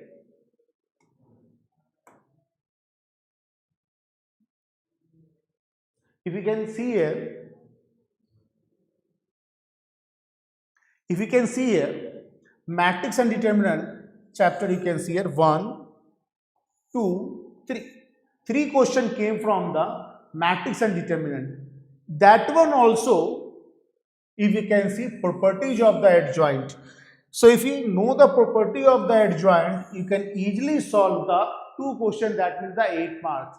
That means from the next examination who are going to be right, whether the tomorrow or next session must be revised in the matrices property of adjoint, inverse, transpose, like that properties, and linear equation also, because here you can see 1 question came from this also. Another thing I am seeing here in this paper, 3D line, 1 question. Another is also there, from the 3D geometry you can see lines are there. So whatever the concept involved from the point to the line distance along the DR, या perpendicular distance, या otherwise the mirror image, foot of perpendicular, this all the concept must you can see, because coming examination I am expecting again the question will come from this thing. Other part you can see number of function, good question only, that they ask about the onto function. Once you know the onto function, you can find the value.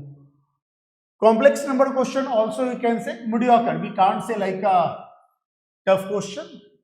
Tough question we can feel here the function which are the domain little bit difficult. Why little bit difficult? Because whenever the get an integer of x, if you can assume 0 to 1 and minus 1 to 0, then you can solve it, which I solved already on the board.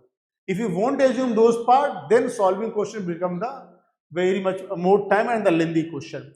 Sequential series, easy question came. You can see the trigonometry series, differentiation also, ellipse, parabola, direct question are there. Differentiability question was the difficult one here. What we are observing here, 1, 2, 3. So whatever the question we got, according to the memory base, 3 questions we can find today paper was the difficult question. Most of the question are the mediocre and the easy, moderate and the easy question are there. So once again I will say to all of you, according to the paper analysis, what you have to do must be matrix and determinant, go through all the properties. 3D geometry line must be go through the properties, and vector must be go through the cross product properties. So I am expecting from those questions will come in your examination. Overall, what I am finding the paper is not lengthy is there, but we can't say the too lengthy. 50% of the question are there, reachable, we can easily solve, and the less calculation with respect to the previous paper. So overall the paper we can keep into the moderate to the lengthy only. So in this paper, if anybody are getting the 50 plus marks, that is the good marks. So okay, again we can meet into the next session.